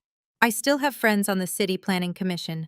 I still know the developers who fund your pathetic little architecture firm. If you do not sit down, shut your mouth, and make your wife sign that affidavit, I will personally ensure your business is blacklisted across the entire state of New York. I will ruin your career, Isaiah. You will never design a single building in this city again. You will be bankrupt by the end of the quarter. The threat was vicious, calculated, and entirely illegal. It was also exactly what Isaiah had been waiting for. He looked at my mother with an expression of profound clinical pity.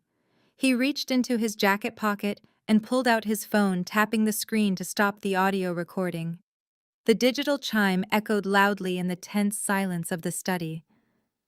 Did you just record me?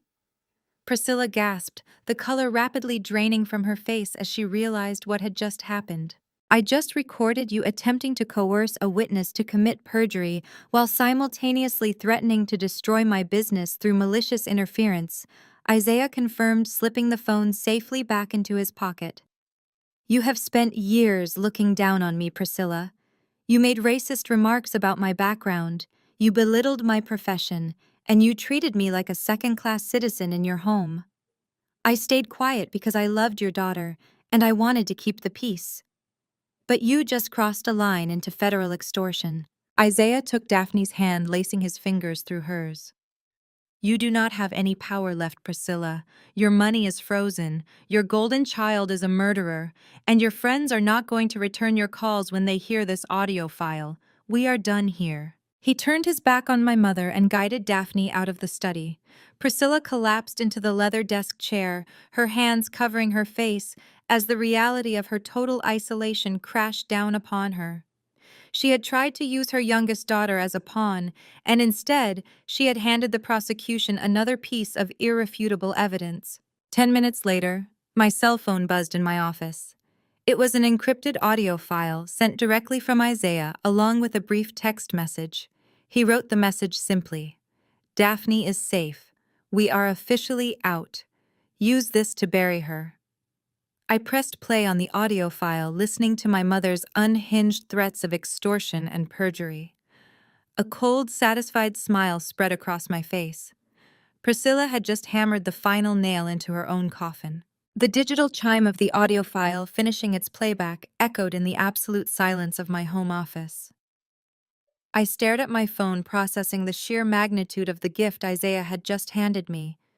My mother had just committed federal extortion on tape. Before I could forward the file to my legal team, my phone vibrated with an encrypted message. It was Isaiah again, requesting a face-to-face meeting immediately. He specified that it had to be a secure location, free from any potential surveillance. I sent him the address to Mr. Caldwell's law firm in the financial district. Within the hour, I was sitting in the familiar glass-walled conference room. Mr. Caldwell stood by the window, reviewing the audio file I had already forwarded to his secure server. The heavy oak doors opened, and Isaiah stepped inside. He looked exhausted. The polished, confident posture he usually maintained was weighed down by the heavy toll of protecting his wife from her own toxic bloodline. But his eyes were sharp and completely focused. I stood up and extended my hand. "Thank you, Isaiah," I said, my voice filled with genuine respect. "You did not just protect Daphne today. You handed us the exact ammunition we need to permanently neutralize Priscilla." Isaiah shook my hand firmly, taking a seat across the glass desk. "Daphne is my priority," he stated, his baritone voice steady and resolute. "I have watched your mother tear you down for years, Fiona. I kept quiet to keep the peace for my wife. But threatening my business and attempting to force Daphne into committing perjury was the absolute limit. I am done playing the compliant son-in-law." Mr. Caldwell took his seat, folding his hands over a pristine legal pad. "The audio recording of the extortion threat is flawless," Mr. Caldwell confirmed. "We will file it with the federal prosecutor this afternoon. It proves Priscilla Campbell is actively attempting to fabricate medical testimony to unlawfully seize your assets. But I sense you did not ask for a secure meeting just to hand over an audio file we already received." Isaiah nodded, reaching into the inner pocket of his tailored suit jacket. He pulled out a small black encrypted flash drive and placed it exactly in the center of the glass table. "You are right," Isaiah said, leaning forward. "The audio proves Priscilla is desperate. But this drive proves exactly why she is desperate. It is not just about the frozen corporate accounts or maintaining her country club lifestyle. There is a much darker deadline hanging over their heads." I frowned, staring at the small black drive. "What did you find, Isaiah?" 2 months ago, Priscilla hosted a mandatory family dinner at the townhouse, Isaiah explained. Brad was completely unhinged that night. He was sweating, drinking heavily, and pacing the hallways. He excused himself to the private study and locked the door. Later that evening, I went to the study to retrieve Daphne's coat. Brad had left in a hurry, but he forgot to close his laptop. The screen was awake, and a highly encrypted dark web messaging forum was open. As an architect, I am trained to notice microscopic details. I saw the numbers, and I saw the threats. I took out my phone and photographed every single screen before he returned. Mr. Caldwell picked up the flash drive and plugged it directly into his secure offline terminal. He typed in a rapid sequence of commands to scan the drive before projecting the images onto the large monitor on the conference room wall. The screen illuminated with dozens of high-resolution photographs of Brad's private laptop. They were not corporate ledgers or standard banking statements. They were offshore cryptocurrency wallets heavily tied to a notorious underground gambling syndicate based out of Eastern Europe. I stared at the screen, my blood running completely cold. Brad had not just lost $40 million of the family trust in incompetent hedge fund investments. He had been actively trying to win the money back through illegal high-stakes crypto gambling rings. And he had failed catastrophically. "Look at the final ledger balance," Isaiah instructed, pointing to a specific photograph showing a direct messaging thread. The message was not written in standard legal terms. It was a brutal, violent threat from a syndicate enforcer. Brad owed them exactly $2 million in personal gambling debts. The message clearly stated that if the $2 million was not transferred by the end of the month, the syndicate would send a collection team to New York to extract the payment in blood. "He owes a violent criminal cartel $2 million, I whispered, the horrifying reality sinking in. The corporate embezzlement was Malik's strategy to cover the trust deficit. But this is Brad's personal death warrant. "Exactly," Isaiah confirmed, his expression grim. "Priscilla knows about this debt. I overheard her screaming at Brad about it in the garage weeks ago. The conservatorship petition is not just corporate greed, Fiona. It is a desperate, frantic ransom attempt. Priscilla knows Brad is sitting in a federal holding cell right now. The syndicate can easily reach him in prison. She needs clean, liquid, unmonitored cash to pay off the cartel before they execute her golden boy. She is trying to declare you mentally unfit so she can liquidate your assets and use your money to buy her son's life." Mr. Caldwell let out a sharp breath, leaning back in his leather chair. "This changes the entire legal landscape," Mr. Caldwell stated, his eyes narrowing with predatory calculation.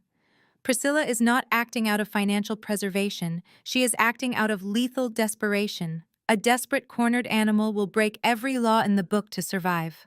She will not stop at a fake medical affidavit. She will hire corrupt doctors, she will forge court documents, and she might even attempt to hire physical muscle to intimidate you." I looked at the threatening messages on the screen, feeling a surge of absolute ironclad resolve.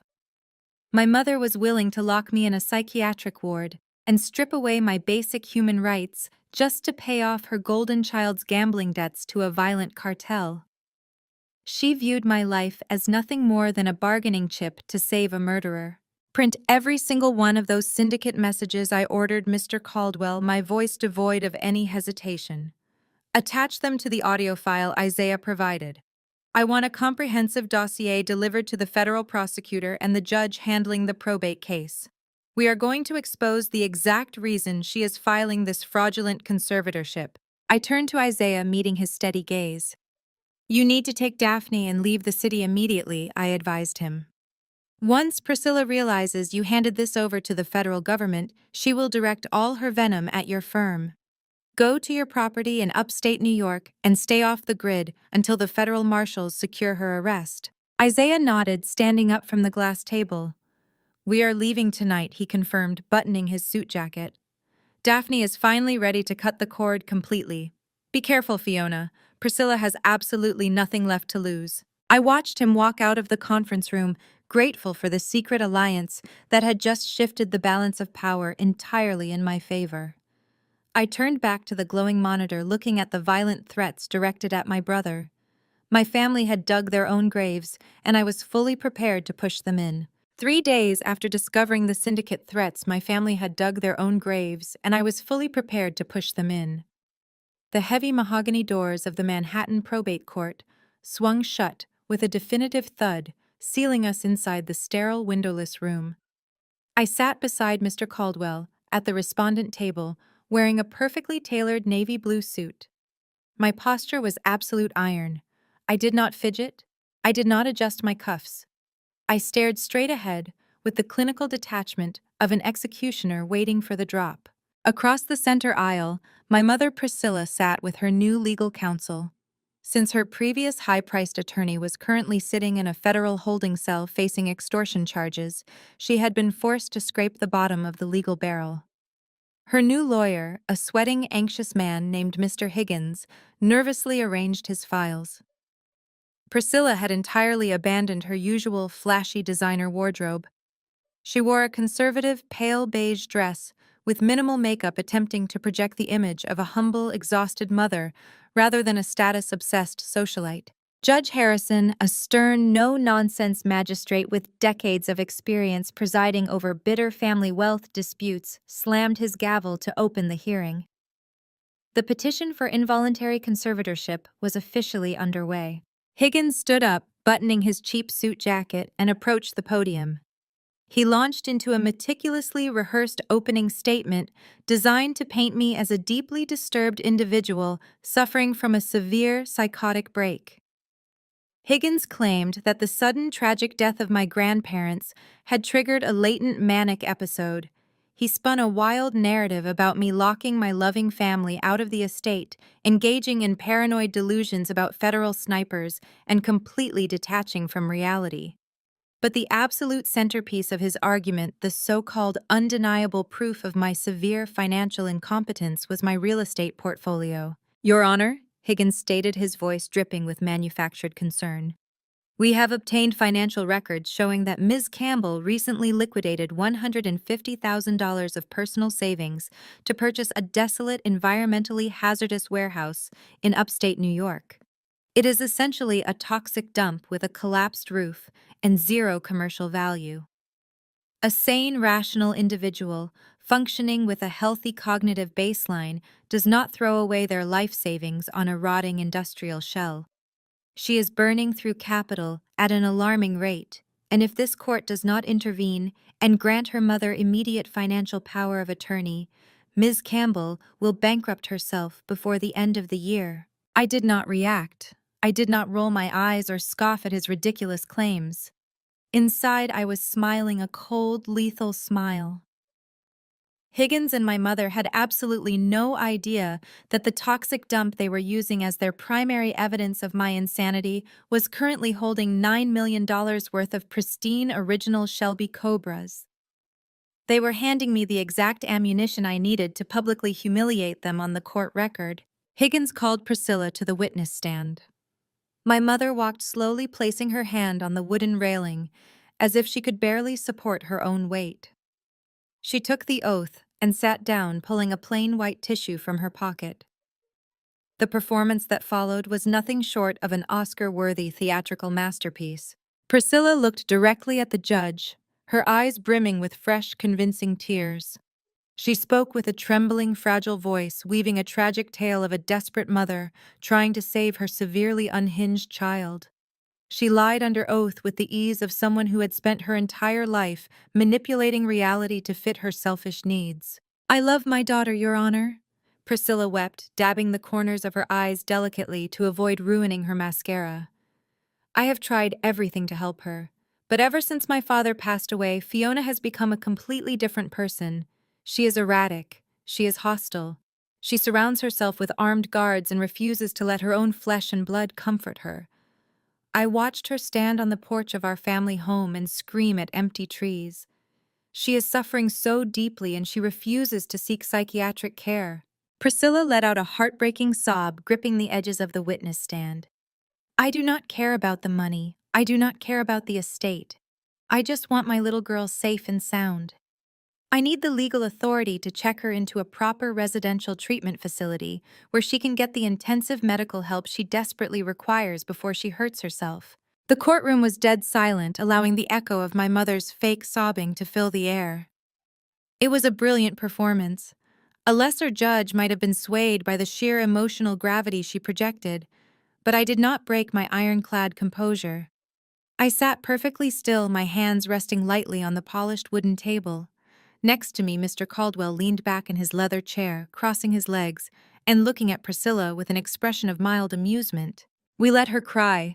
We let Higgins build his entire case on the foundation of my supposed manic financial ruin and violent paranoia. They were digging their hole deeper and deeper, making sure there was absolutely no way to climb out once the truth was revealed." I glanced at the thick, sealed leather briefcase resting at Mr. Caldwell's feet. Inside that briefcase were the 3 independent psychiatric evaluations, proving my flawless cognitive function. Inside that briefcase was the authenticated auction appraisal for the Shelby Cobras, proving my absolute financial genius. And most importantly, inside that briefcase was the audio file of Priscilla explicitly detailing her extortion plot, alongside the terrifying syndicate threats against Brad. Priscilla finished her tearful monologue, wiping her nose and looking at me with a gaze full of fake maternal sorrow. She thought she had won. She believed she had successfully manipulated the legal system into handing her the keys to my empire and the funds to save her murderous golden child. The judge turned his attention to our table, expecting a frantic, desperate defense from a cornered, unstable woman. Instead, I simply adjusted my collar and gave Mr. Caldwell a microscopic nod. It was our turn to speak. Mr. Caldwell buttoned his suit jacket with a slow, deliberate motion. He stood up from our table, projecting the kind of absolute, unshakable confidence that cost thousands of dollars an hour. He did not carry any tissues. He did not put on a theatrical display of manufactured grief. He simply picked up his heavy leather briefcase and walked to the center of the courtroom. "Your Honor." Mr. Caldwell began, his voice echoing with crisp, undeniable authority. "Opposing counsel has presented a very compelling and highly emotional narrative. They have painted my client as a tragic, unstable woman in desperate need of intervention. However, courts of law do not operate on theatrical performances. They operate on empirical evidence, and the evidence I am about to submit will demonstrate that this entire petition is a malicious fabrication." Mr. Caldwell unlatched his briefcase. He pulled out 3 thick bound folders sealed with medical tamper-evident tape. He handed them to the bailiff, who promptly distributed copies to Judge Harrison and a visibly sweating Mr. Higgins. "I am submitting into the court record 3 separate independent psychological evaluations," Mr. Caldwell stated, pacing slowly before the bench. "These assessments were conducted over the past 48 hours by 3 of the most distinguished board-certified forensic psychiatrists in the state of New York. They subjected Ms. Campbell to rigorous cognitive, behavioral, and neurological testing." Higgins jumped up from his chair, his cheap suit wrinkling. "Objection, Your Honor," Higgins stammered, wiping his forehead. "We have not had time to review these medical documents. We cannot verify their authenticity." Overruled. Judge Harrison snapped, glaring over his reading glasses as he broke the seal on the first folder. I will review them right now, counselor. You may sit down. Higgins sank back into his chair, shooting a panicked look at my mother. Priscilla had stopped dabbing her eyes. The tissue was crumpled tightly in her fist, and her knuckles were turning stark white. As the judge reads, Mr. Caldwell continued, his tone completely devoid of mercy. I will summarize the findings. All three independent medical professionals reached the exact same unanimous conclusion. Fiona Campbell possesses flawless cognitive function. There are zero indications of mania, paranoia, or psychotic detachment. In fact, Dr. Iris specifically noted in his sworn affidavit that my client demonstrates exceptional emotional regulation and superior analytical reasoning under extreme familial stress. The medical foundation of this conservatorship petition is not just weak, Your Honor. It is entirely non-existent. Judge Harrison flipped through the pages, his eyes scanning the heavily documented medical proofs. The sympathetic expression he had worn during my mother's tearful monologue was completely gone. His face hardened into a mask of judicial scrutiny. He looked down at Priscilla, and the temperature in the courtroom seemed to drop 10 degrees. Your Honor. Mr. Caldwell pivoted seamlessly, turning his attention to the large presentation monitor mounted on the courtroom wall. Since we have thoroughly dismantled the baseless medical claims, let us address the so-called financial ruin opposing counsel, highlighted as their primary evidence of insanity. Mr. Caldwell connected his secure tablet to the monitor. A high-resolution scan of a banking ledger illuminated the screen. I watched my mother's eyes dart toward the display. Mr. Higgins claimed that my client liquidated her life savings in a manic frenzy to purchase a toxic industrial dump. Mr. Caldwell projected his voice so every word landed like a physical blow. This document shows the exact transaction of $150,000 used to purchase that warehouse deed. But look closely at the source of those funds. This was not a panicked withdrawal from a corporate operating account. This money was a direct life insurance payout from the late Beatrice Campbell, legally and explicitly designated for Fiona's private use. Higgins swallowed hard, tugging at his collar. Even so, Your Honor, spending an entire inheritance on a rotting building demonstrates a severe lack of financial judgment. Mr. Caldwell smiled a cold, predatory smile. That brings me to my final piece of evidence. He clicked a button on his tablet. The screen transitioned to a heavily redacted wire transfer log, featuring a bright red error code flashing at the bottom of the ledger. This document was retrieved during a deep forensic audit of that exact life insurance payout, Mr. Caldwell explained, turning to face my mother directly. 7 years ago, just days after the funds were legally dispersed to my client, an unauthorized attempt was made to wire the entire $150,000 out of her private account. The courtroom fell dead silent. Judge Harrison leaned forward, resting his elbows on the bench, his eyes narrowed into dangerous slits. The destination routing number for that blocked wire transfer belonged to a dummy trust account controlled exclusively by Priscilla Campbell and her son Brad. Mr. Caldwell revealed, his voice ringing with absolute lethal precision. My client caught the fraudulent transfer, locked down her bank account, and immediately used those secured funds to purchase the commercial warehouse deed. She did not buy a toxic dump out of manic delusion. She executed a brilliant defensive real estate investment to protect her rightful inheritance from being embezzled by her own mother and brother. Priscilla gasped out loud. Her hands flew to her mouth, but it was too late. The illusion of the caring, devastated mother was entirely incinerated. She was exposed in open court as a financial predator. This conservatorship petition is not an act of maternal love, Your Honor, Mr. Caldwell concluded, stepping back to our table. It is the continuation of a documented extortion campaign. Priscilla Campbell failed to steal her daughter's inheritance 7 years ago. Today, she is attempting to use this court to finish the robbery she started. Judge Harrison slammed his wooden gavel down onto the sounding block with explosive force. The sharp crack echoed like a gunshot. Mr. Higgins, Judge Harrison roared, his voice vibrating with absolute judicial fury. You brought a petition before my court seeking to strip a perfectly sane, intelligent woman of her basic human rights based on fabricated medical concerns and demonstrably false financial claims. You have weaponized the probate system to facilitate a hostile financial takeover. Higgins stood up, trembling violently. Your Honor, I was acting on the information provided by my client. I had no knowledge of this prior wire fraud attempt. Then you are either entirely incompetent or willfully complicit. Judge Harrison shot back, his face red with anger. This petition for involuntary conservatorship is dismissed with prejudice, and Mrs. Campbell, the judge, turned his furious glare directly onto my mother. I am forwarding these financial logs and the transcript of today's hearing to the district attorney's office. Attempting to defraud this court is a severe offense. You are incredibly lucky I am not holding you in contempt right this very second. Priscilla sat frozen in her chair, absolutely paralyzed by the catastrophic collapse of her master plan. She had walked into this courtroom believing she could easily manipulate the justice system to seize my empire. Instead, she had just handed a federal judge the exact financial evidence needed to launch another criminal investigation against her. I looked across the aisle, meeting my mother's terrified, defeated eyes. I did not gloat. I did not smile. I simply maintained the exact same ironclad composure I had worn since the moment I walked in. I had warned her to stay away, but she had refused to listen. Now the entire weight of her own greed was finally crushing her into the ground.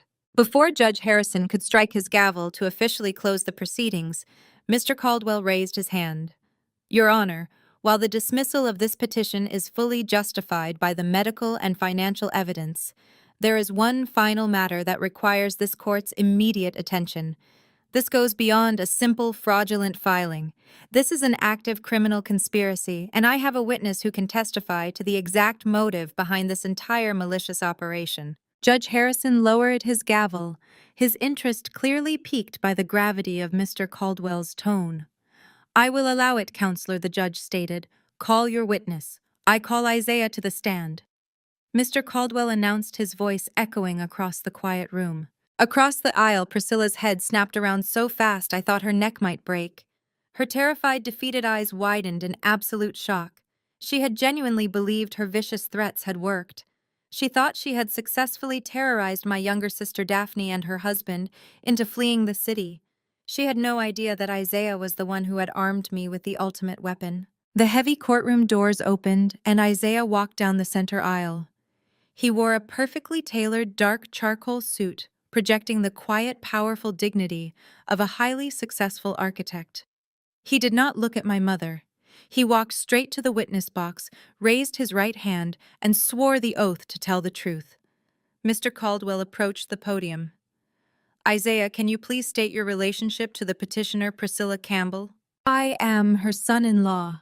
Isaiah, answered his deep, resonant voice, filling the courtroom with unwavering authority. I am married to her youngest daughter, Daphne. And can you describe an interaction you had with the petitioner earlier this week regarding this specific conservatorship hearing? Mr. Caldwell prompted. Priscilla gripped the edge of her table, her knuckles turning stark white. Objection, Higgins stammered weakly, standing up. Family disputes outside of this courtroom have no bearing on the medical petition. Sit down, Mr. Higgins. Judge Harrison growled, not taking his eyes off Isaiah. The witness will answer the question. 3 days ago, Priscilla summoned my wife to her townhouse. Isaiah testified, his posture rigid and professional. She presented Daphne with a fabricated medical affidavit. The document falsely claimed that Fiona had a lifelong history of severe manic episodes and violent delusions. Priscilla demanded that my wife sign the document under penalty of perjury to support this exact court petition. When Daphne refused because the claims were entirely fabricated, Priscilla attempted to force compliance through extortion. Isaiah reached into his jacket pocket and retrieved a small silver digital audio recorder. I was standing in the hallway outside the study, he continued. I recorded the entire exchange to protect my wife. With the judge's permission, Isaiah pressed a button on the device and placed it next to the microphone on the witness stand. The crisp, clear audio of my mother's unhinged meltdown blasted through the courtroom speakers. Every single person in the room heard Priscilla screaming. They heard her demanding that Daphne sign the fake affidavit so they could seize the trust and liquidate my assets to hire defense attorneys for Brad. And then they heard the ultimate threat. They heard Priscilla promise to use her wealthy connections to blacklist Isaiah's architecture firm and bankrupt his business if he did not force his wife to commit perjury. The recording clicked off. The silence that followed was suffocating. Higgins physically pushed his chair away from my mother, looking at her as if she were a live grenade. He had just realized his client had actively engaged in witness tampering and federal extortion to build the case he was arguing. Judge Harrison's face was a mask of pure judicial rage. Extorting a witness to secure a fraudulent medical conservatorship, the judge stated, his voice dangerously low. That is a stunning level of criminality, Mrs. Campbell, but the motive goes far deeper than simply paying legal fees. Your Honor, Mr. Caldwell interjected, pulling a thick stack of printed photographs from his briefcase. He approached the witness stand and handed the stack to Isaiah. Can you explain what these documents represent? Isaiah took the photos and looked directly at Judge Harrison. 2 months ago, during a family dinner at Priscilla's townhouse, I went into the private study to retrieve a coat. Brad had left his laptop open and unattended. The screen displayed a heavily encrypted dark web messaging forum. I photographed the screen. These images show offshore cryptocurrency wallets tied directly to an underground gambling syndicate based in Eastern Europe. Isaiah handed the photographs to the bailiff, who passed them up to the judge. The final photograph shows a direct threat from a syndicate enforcer. Isaiah explained, his voice dropping to a serious clinical register. Brad owes that criminal cartel exactly $2 million in personal gambling debts. The message explicitly states that if the $2 million is not transferred by the end of the month, the syndicate will send a collection team to New York to extract the payment in blood. Priscilla let out a choked, horrified gasp. She buried her face in her hands, realizing her darkest, most guarded secret was now public court record. Mr. Caldwell turned to face the gallery, pacing with lethal precision. My client's brother is currently sitting in a federal holding cell facing murder charges for the sabotage of his grandparents' airplane. Mr. Caldwell summarized, bringing all the pieces together into one devastating conclusion.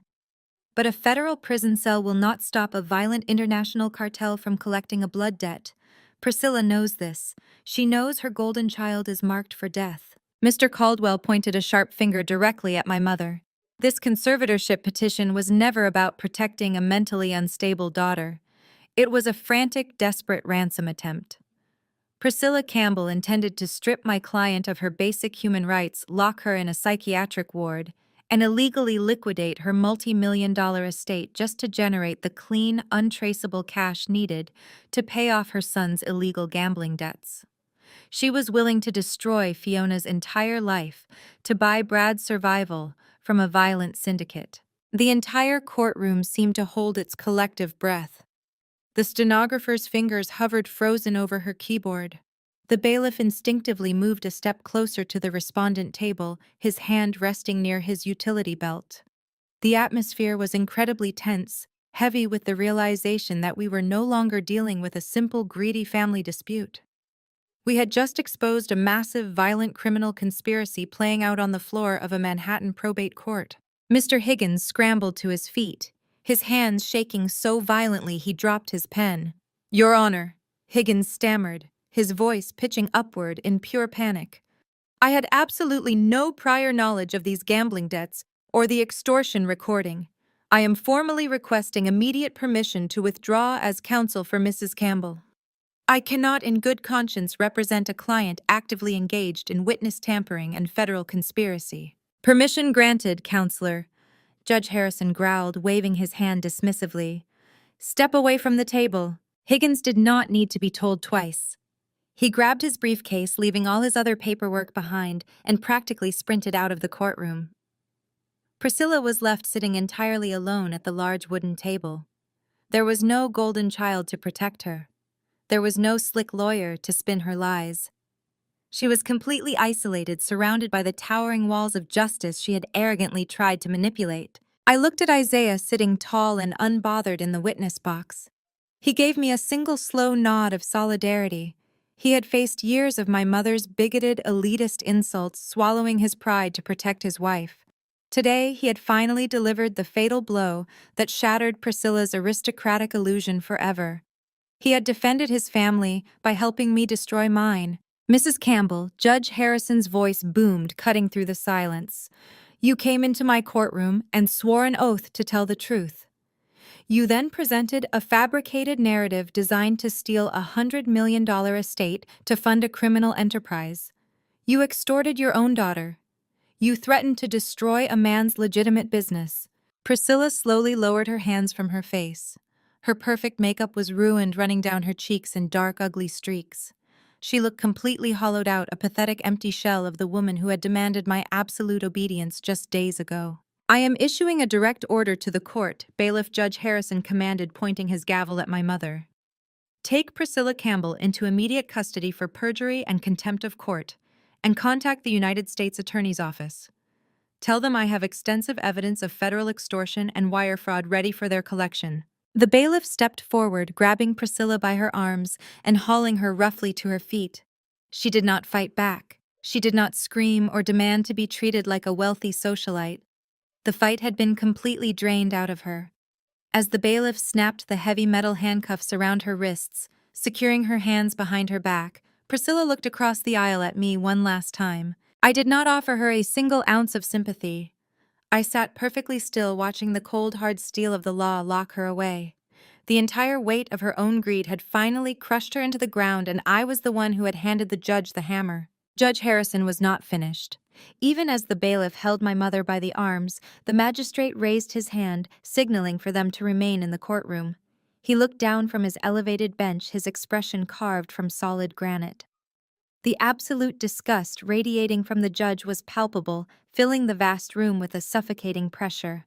I am officially dismissing this petition for involuntary conservatorship with extreme prejudice. Judge Harrison announced, his voice echoing off the wood-paneled walls. This means you are permanently barred from ever filing a similar motion in any court within this jurisdiction again. You have attempted to weaponize the mental health system and the probate courts to execute a hostile financial takeover. It is one of the most abhorrent abuses of the judicial system I have witnessed in my 30 years on the bench. My mother stood trembling in her steel restraints. Her expensive beige dress was wrinkled, her carefully styled hair falling in messy strands across her tear-stained face. She looked up at the judge, her eyes wide and vacant, completely hollowed out by her catastrophic failure. Furthermore, the judge continued adjusting his reading glasses as he picked up his pen. The court recognizes the immense financial burden placed upon the respondent to defend herself against these fabricated claims. Therefore, I am ordering you, Priscilla Campbell, to pay 100% of Fiona Campbell's legal fees. Every single billable hour incurred by Mr. Caldwell and his forensic accounting team will be billed directly to you. Since your primary corporate accounts are currently frozen under federal mandate, I am issuing a special judicial directive. Judge Harrison pointed his pen directly at my mother. Your domestic equity is not immune to this court. I will appoint an independent receiver to seize your Upper East Side townhouse, your remaining jewelry collections, and any luxury assets you currently possess. They will be auctioned off at fair market value, and the proceeds will be deposited directly into Mr. Caldwell's firm account. You are going to pay for the exact legal defense that just dismantled your entire life. Priscilla let out a weak, whimpering sound. The realization that she was not just facing prison, but absolute total poverty was finally sinking in. She had tried to steal a $100 million empire, and as a direct result, she was going to lose the very clothes off her back. But the financial sanctions were merely the precursor to the final devastating blow. Judge Harrison picked up the stack of photographs. Isaiah had provided the images of Brad's encrypted dark web laptop screen showing the massive illegal gambling debts. As for these documents, the judge stated, his voice dropping to a low, lethal register. I am not simply filing them into the court archive. I am immediately forwarding this entire dossier to the Federal Bureau of Investigation, specifically their Organized Crime and Racketeering Division. Priscilla gasped, her knees visibly buckling. The bailiff had to tighten his grip on her arms to keep her from hitting the floor. Your son is already in federal custody facing murder and corporate fraud charges. Judge Harrison continued relentlessly. But these documents prove he is deeply embedded with a violent international gambling syndicate. He owes $2 million to a criminal cartel. By submitting this evidence to the FBI, we are initiating a full-scale federal racketeering investigation. The FBI does not take Eastern European organized crime lightly. The authorities will seize every single remaining cent tied to his name to track the syndicate. Your son will not just be locked away in a standard federal penitentiary. He is going to be placed in maximum security isolation to prevent cartel retaliation. You thought you could use this court to secure the funds to buy his life. Instead, you have just handed the federal government the exact map they need to bury him alive. The sheer magnitude of the judge's declaration broke whatever fragile thread was still holding my mother upright. Priscilla physically collapsed her legs, giving out completely. She dropped like a stone, dragging the bailiff down with her. She hit the polished hardwood floor of the courtroom, her handcuffed wrists twisting painfully behind her back. She did not scream. She did not yell. She just lay there on the ground weeping in loud, guttural, heaving sobs. It was the sound of a woman who had gambled her own flesh and blood for money and lost absolutely everything. Her golden child was going to a maximum security prison forever. Her status, her wealth, and her freedom were entirely vaporized. "Take her away," Judge Harrison ordered, averting his eyes in disgust. Two additional court officers rushed forward. They grabbed my mother by her arms, hauling her limp, sobbing body off the floor. They dragged her backward down the center aisle of the courtroom. Her expensive shoes dragged across the carpet, leaving scuff marks in their wake. The heavy wooden doors opened and they pulled her out into the hallway. The doors slammed shut, cutting off her pathetic wailing, leaving the courtroom in profound, absolute silence. Judge Harrison let out a long, heavy sigh. He looked over at our table, his stern expression softening just a fraction. He nodded respectfully toward Mr. Caldwell and then looked directly at me. "Ms. Campbell, the judge," said, his voice quiet and sincere. "You have endured an unimaginable level of betrayal from the people who were supposed to protect you. You handled yourself with remarkable dignity today. The court apologizes for the distress this fraudulent petition has caused you. You are free to go." I stood up, smoothing the front of my tailored navy suit. I did not feel any lingering adrenaline or panic. My heart was beating at a steady, calm pace. I looked at the empty space where my mother had just collapsed, and I felt a profound, overarching sense of closure. The cancer that had been eating away at my family for decades had finally been surgically removed. "Thank you, Your Honor," I replied, my voice clear and unwavering. I turned to Isaiah, who was still sitting in the witness box. He stood up, stepping down to the courtroom floor. I walked over to him and extended my hand. He took it, grasping my hand firmly. "Go back to Daphne," I told him, looking him directly in the eyes. "Tell her she never has to look over her shoulder again. The nightmare is permanently over. You protected your wife today, Isaiah. My grandfather would have respected you immensely for that." Isaiah offered a tight, genuine smile. He nodded once, a gesture of mutual respect between two people who had just survived a war. "Take care of yourself, Fiona," he said. "Enjoy the Empire." He turned and walked down the aisle, exiting the courtroom through the heavy doors. He was going back to his architecture firm, back to a peaceful life with my sister, free from the toxic aristocratic shadow of the Campbell family. Mr. Caldwell was already packing the medical affidavits and financial ledgers back into his heavy leather briefcase. He snapped the golden latches shut and looked up at me. His usual predatory courtroom smirk had softened into an expression of genuine professional admiration. "That was a flawless execution," Mr. Caldwell noted, handing me my coat. "We dismantled their entire operation in less than an hour. I will coordinate with the court receiver and the FBI this afternoon to ensure the transition of the syndicate evidence goes smoothly. You do not need to worry about a single legal technicality." I slipped my arms into my coat, adjusting the collar. "I know I do not, Mr. Caldwell," I replied. We walked together down the center aisle, our footsteps echoing in the quiet chamber. We pushed open the heavy mahogany doors and stepped out into the bustling hallway of the Manhattan courthouse. The air outside the courtroom felt different, lighter, and infinitely cleaner. I walked out of the building and stepped onto the busy city sidewalk, taking a deep breath of the crisp afternoon air. The sprawling $100 million legacy of my grandfather was entirely safe.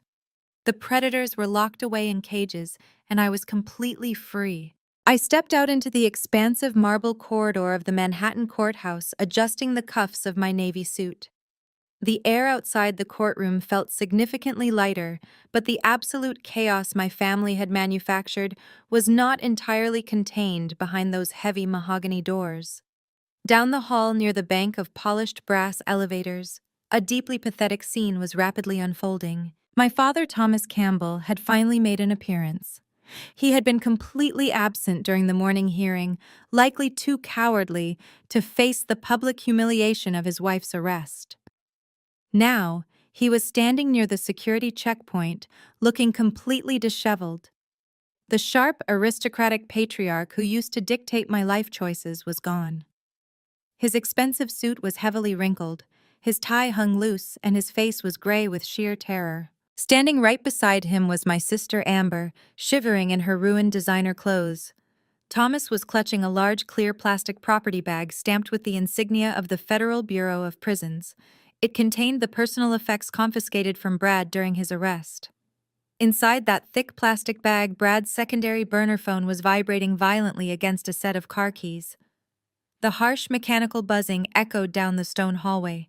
Amber was staring through the plastic, her eyes wide with unadulterated horror as she read the incoming text messages lighting up the screen. "They know Dad." Amber whispered, her voice shaking so badly she could barely form the words. "They just sent another message. They know exactly which federal holding facility Brad was transported to. They know his cell block number. They are saying if the $2 million is not transferred to their crypto wallet by midnight, they are going to have him gutted in the shower room before his arraignment." Thomas looked like he was about to vomit. The reality of the Eastern European gambling syndicate was crashing down on him. The cartel did not care about the Campbell family legacy. They did not care about frozen corporate accounts or federal asset seizures. They only cared about their money, and they had the lethal reach to extract it directly from a maximum security federal prison. Just as the panic threatened to swallow them whole, the courtroom doors opened again. Isaiah and Daphne walked out into the corridor, moving with the quiet, synchronized grace of a couple who had just survived a war. They headed straight for the elevators, intending to leave the building and the toxic Campbell bloodline behind forever. Thomas spotted them. Absolute wild desperation instantly hijacked his brain. He abandoned every remaining ounce of his elitist pride and sprinted across the marble floor, throwing himself directly into their path. "Isaiah, wait!" Thomas shouted, holding up his hands to block the elevator doors. "You cannot leave. We have a catastrophic emergency." Isaiah stopped, his broad shoulders squaring as he looked down at my father with an expression of profound clinical detachment. Daphne remained firmly by her husband's side, not shrinking back or hiding behind him. She was finally standing her ground. "I do not care." "Thomas," Isaiah stated, his baritone voice echoing off the high ceilings. "Your emergencies are no longer my concern. Move out of the way." "You do not understand," Thomas pleaded, thrusting the federal property bag forward so the vibrating burner phone was visible. "Brad is going to be murdered tonight. The syndicate sent an ultimatum. Priscilla's accounts are entirely frozen. Amber's credit lines are vaporized. The federal government seized the corporate trusts.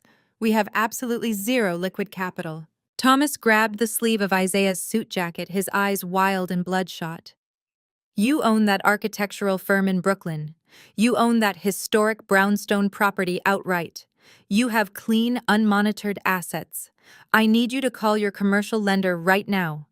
Take out a second mortgage on your business and your home.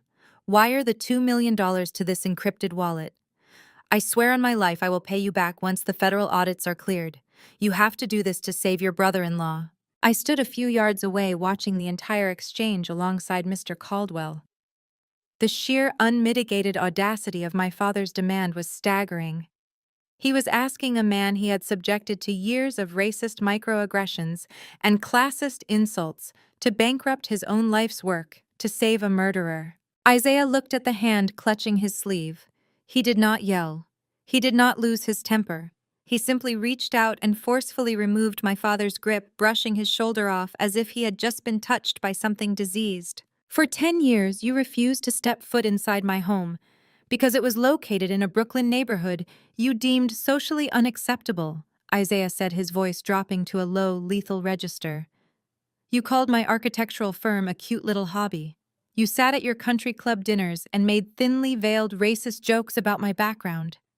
You allowed your wife to threaten my livelihood and attempt to force Daphne into committing perjury just an hour ago. Isaiah took a step forward, towering over Thomas, forcing my father to shrink back against the elevator doors. And now you expect me to leverage the business I built with my own two hands to pay off a violent cartel for your murderous son. You expect me to risk the financial security of my wife to save a man who sabotaged an airplane and killed his own grandparents. Thomas opened his mouth, but no sound came out. He turned his desperate, pleading eyes toward his youngest daughter. Daphne, please. Thomas begged, tears finally spilling over his eyelashes. He is your brother. He is blood. If you do not force your husband to do this, Brad will be dead by morning. You cannot let your own flesh and blood be slaughtered. Daphne looked at the man who had ignored her needs her entire life. She looked at Amber, who was sobbing uncontrollably against the wall. Then she looked at the vibrating burner phone flashing with violent cartel threats. He stopped being my brother the day he put a price tag on our grandparents' lives. Daphne answered, her voice perfectly steady, ringing with a newfound ironclad strength. You all stopped being my family the moment you chose money over basic human decency. You dug this grave with your own greed. Now you get to bury him in it. Daphne reached out and linked her arm firmly through Isaiah's. She did not shed a single tear. We are officially done with this family, Isaiah stated, delivering the final absolute death blow to the Campbell patriarch. The elevator doors chimed and slid open.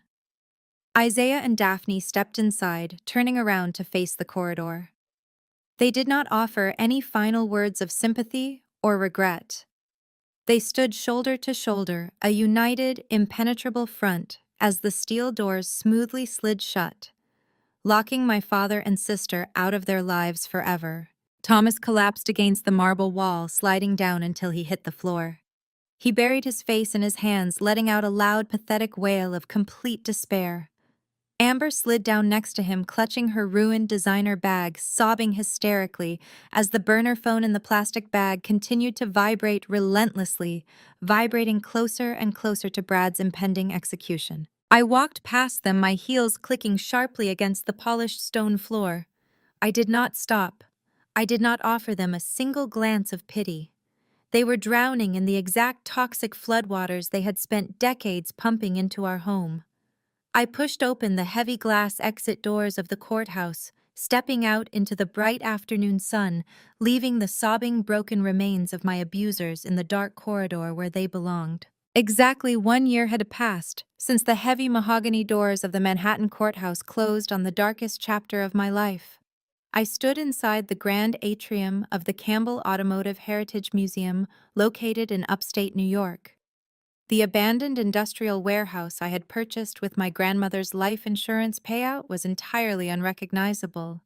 The rusted metal and collapsing roof had been completely stripped away and replaced with a stunning architectural masterpiece of reinforced glass, polished steel, and gleaming concrete floors. I had not sent all the vehicles to the auction block.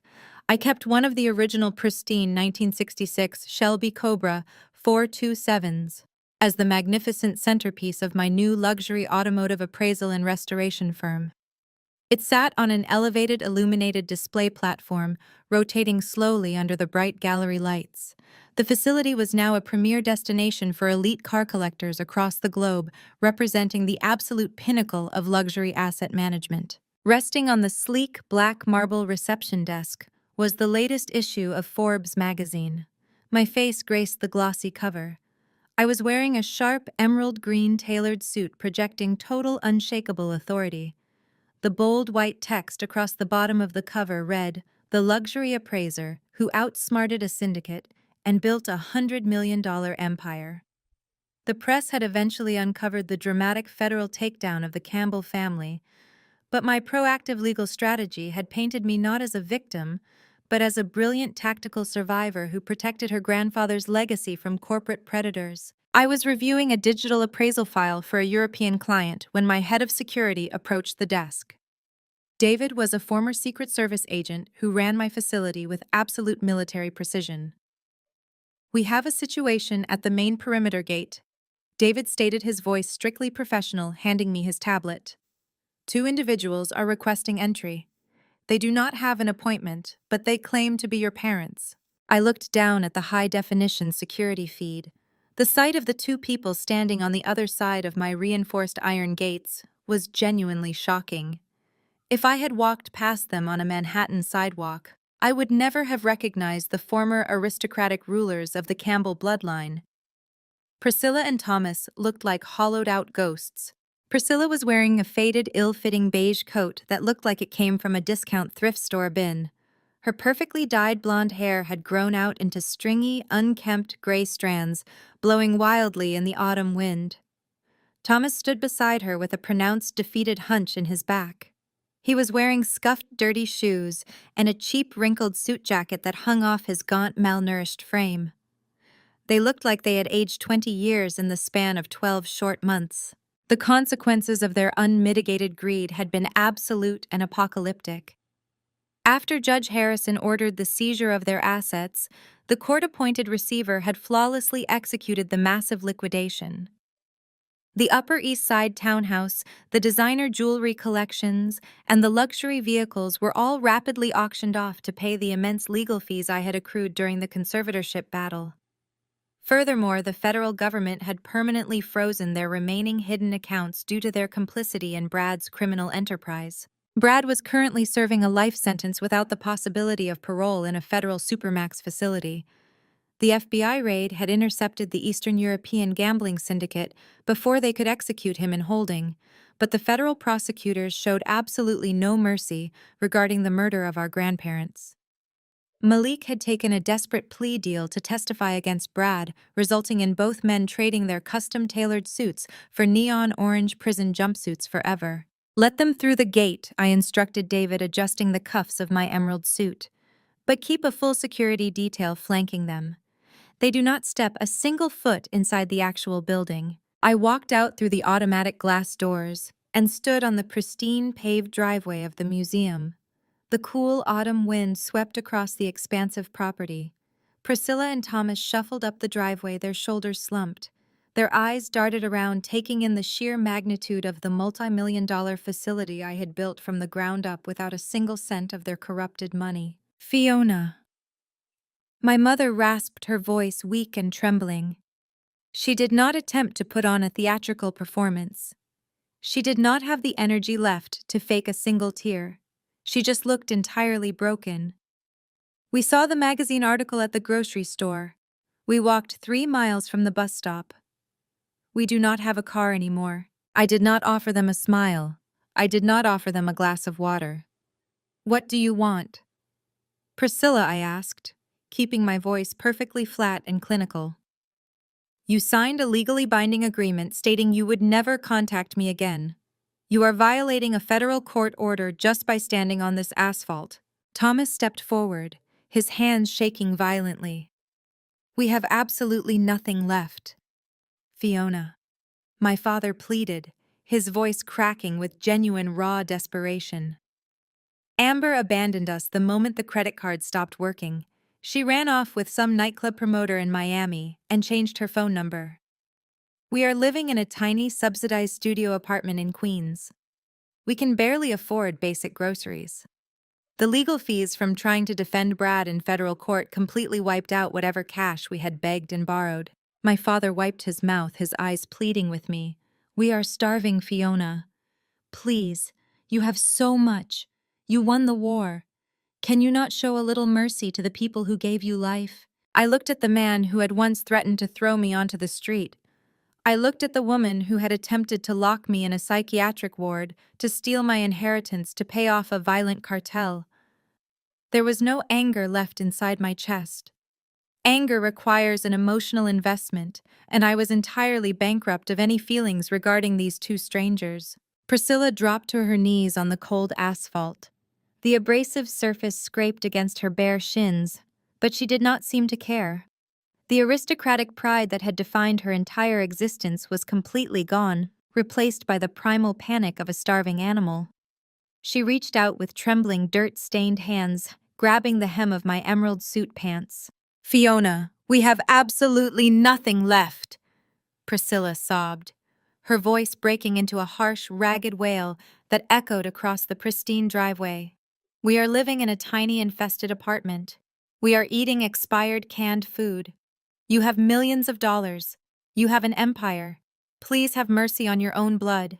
We are your family." Thomas stood behind her, shivering in his thin, cheap jacket, nodding frantically in agreement. He looked at me with hollow, sunken eyes, hoping to find a shred of the obedient daughter he used to command. He clasped his hands together in a pathetic gesture of begging, completely stripped of his former arrogant patriarch persona. I looked down at the woman kneeling in the dirt. I did not feel an ounce of pity. I did not feel anger or resentment or even a flicker of residual familial obligation. I felt nothing but absolute towering indifference. I smoothly stepped backward, pulling the expensive fabric of my suit out of her desperate grasp. "Blood does not commit perjury to steal from its own," I stated, my voice dropping to a low, lethal register that sliced through the crisp autumn air. "Blood does not attempt to lock a sane woman in a psychiatric ward to pay off a murderer's gambling debts to a violent cartel. You made your choices, Priscilla. You chose your golden child, and you chose your greed. You are not my family. You are trespassing." I did not wait for her to formulate another pathetic excuse. I turned my head and looked directly at David, my head of security. "Escort these individuals off the premises," I commanded, my tone completely devoid of mercy. "If they resist or attempt to return, you have my full authorization to involve local law enforcement and press formal trespassing charges." David gave a sharp, tactical nod. He gestured to the 4 massive security guards flanking the driveway. They stepped forward, moving with swift, intimidating precision. They grabbed Thomas by the arms and hauled Priscilla up from the asphalt. My mother screamed, kicking her legs and begging for one more chance, but the guards simply marched them backward toward the heavy iron gates. I stood on the pristine driveway and watched them being dragged away. I watched the heavy iron gates swing shut and lock with a loud, definitive metallic clank. I watched them become nothing more than 2 tiny, pathetic silhouettes shuffling down the desolate mountain road. They were finally permanently erased from my reality. I turned my back on the gate and walked through the automatic sliding glass doors of the museum, stepping back into the warm, climate-controlled sanctuary of my own making. The air inside smelled of expensive leather-polished metal and fresh espresso. I walked past the gleaming Shelby Cobra rotating on its display platform and headed straight toward the private executive lounge, overlooking the main gallery. Waiting for me inside the lounge were the only 2 people in the world who had proven their loyalty when it mattered most. Daphne stood by the floor-to-ceiling window looking absolutely radiant. The crushing anxiety that used to dictate her every movement was entirely gone. She wore a stunning tailored blazer, her posture straight and confident. Standing right beside her was Isaiah, looking incredibly sharp in a custom-tailored suit. His architectural firm had recently secured a massive city contract and his business was booming. They had driven upstate to celebrate the 1-year anniversary of our victory. Isaiah smiled, handing me a crystal flute filled with expensive vintage champagne. "The perimeter is secure," Isaiah asked, his deep baritone voice carrying a tone of profound respect. "The perimeter is permanently secure," I replied, accepting the glass. "They are gone, and they will never come back." Daphne stepped forward, wrapping her arms around me in a tight, genuine embrace. "I am so proud of you, Fiona," she whispered. "You saved us all from them." I stepped back and raised my crystal flute, the golden liquid catching the bright gallery lights. "I did not ask you both here today just to celebrate the museum opening," I announced, looking between my sister and my brother-in-law. "I asked you here because we are expanding grandfather's legacy." Yesterday morning, I finalized the legal paperwork for a new philanthropic division of the Campbell Trust. Daphne and Isaiah listened intently, their faces lighting up with anticipation. We are officially launching the Beatrice and Charles Empowerment Grant. I continued, my voice ringing with absolute certainty. It is a multi-million-dollar financial initiative dedicated specifically to funding business ventures for women who are escaping financial abuse and toxic family extortion. We are going to provide the capital, the legal protection, and the resources they need to build their own empires. We are going to make sure no woman ever has to choose between her sanity and her survival again. Daphne covered her mouth, her eyes shining with happy tears. Isaiah raised his glass high, a wide, triumphant smile spreading across his face. We clinked our glasses together, the sharp, ringing sound of the crystal echoing through the private lounge. I took a slow, satisfying sip of the champagne, looking out over the incredible facility I had built from the ground up. My family had tried to destroy me. They had tried to strip me of my wealth, my freedom, and my sanity. But sitting in a federal prison or starving in a tiny queen's apartment, they were now learning the ultimate truth. The greatest revenge is not anger or violence. The absolute best revenge is living an untouchable, wildly successful life and using your power to ensure their toxicity dies with them. The most powerful lesson from this story is that your worth is never defined by people who try to tear you down. When dealing with toxic relatives who view you as a tool to exploit, walking away is not failing. It is an act of profound respect for yourself. You cannot heal in the exact environment that broke you. True justice does not require screaming. Sometimes the absolute best revenge is simply living a wildly successful life while permanently closing the door on abusers. Please share exactly how you set your firm boundaries with toxic family members and comment below.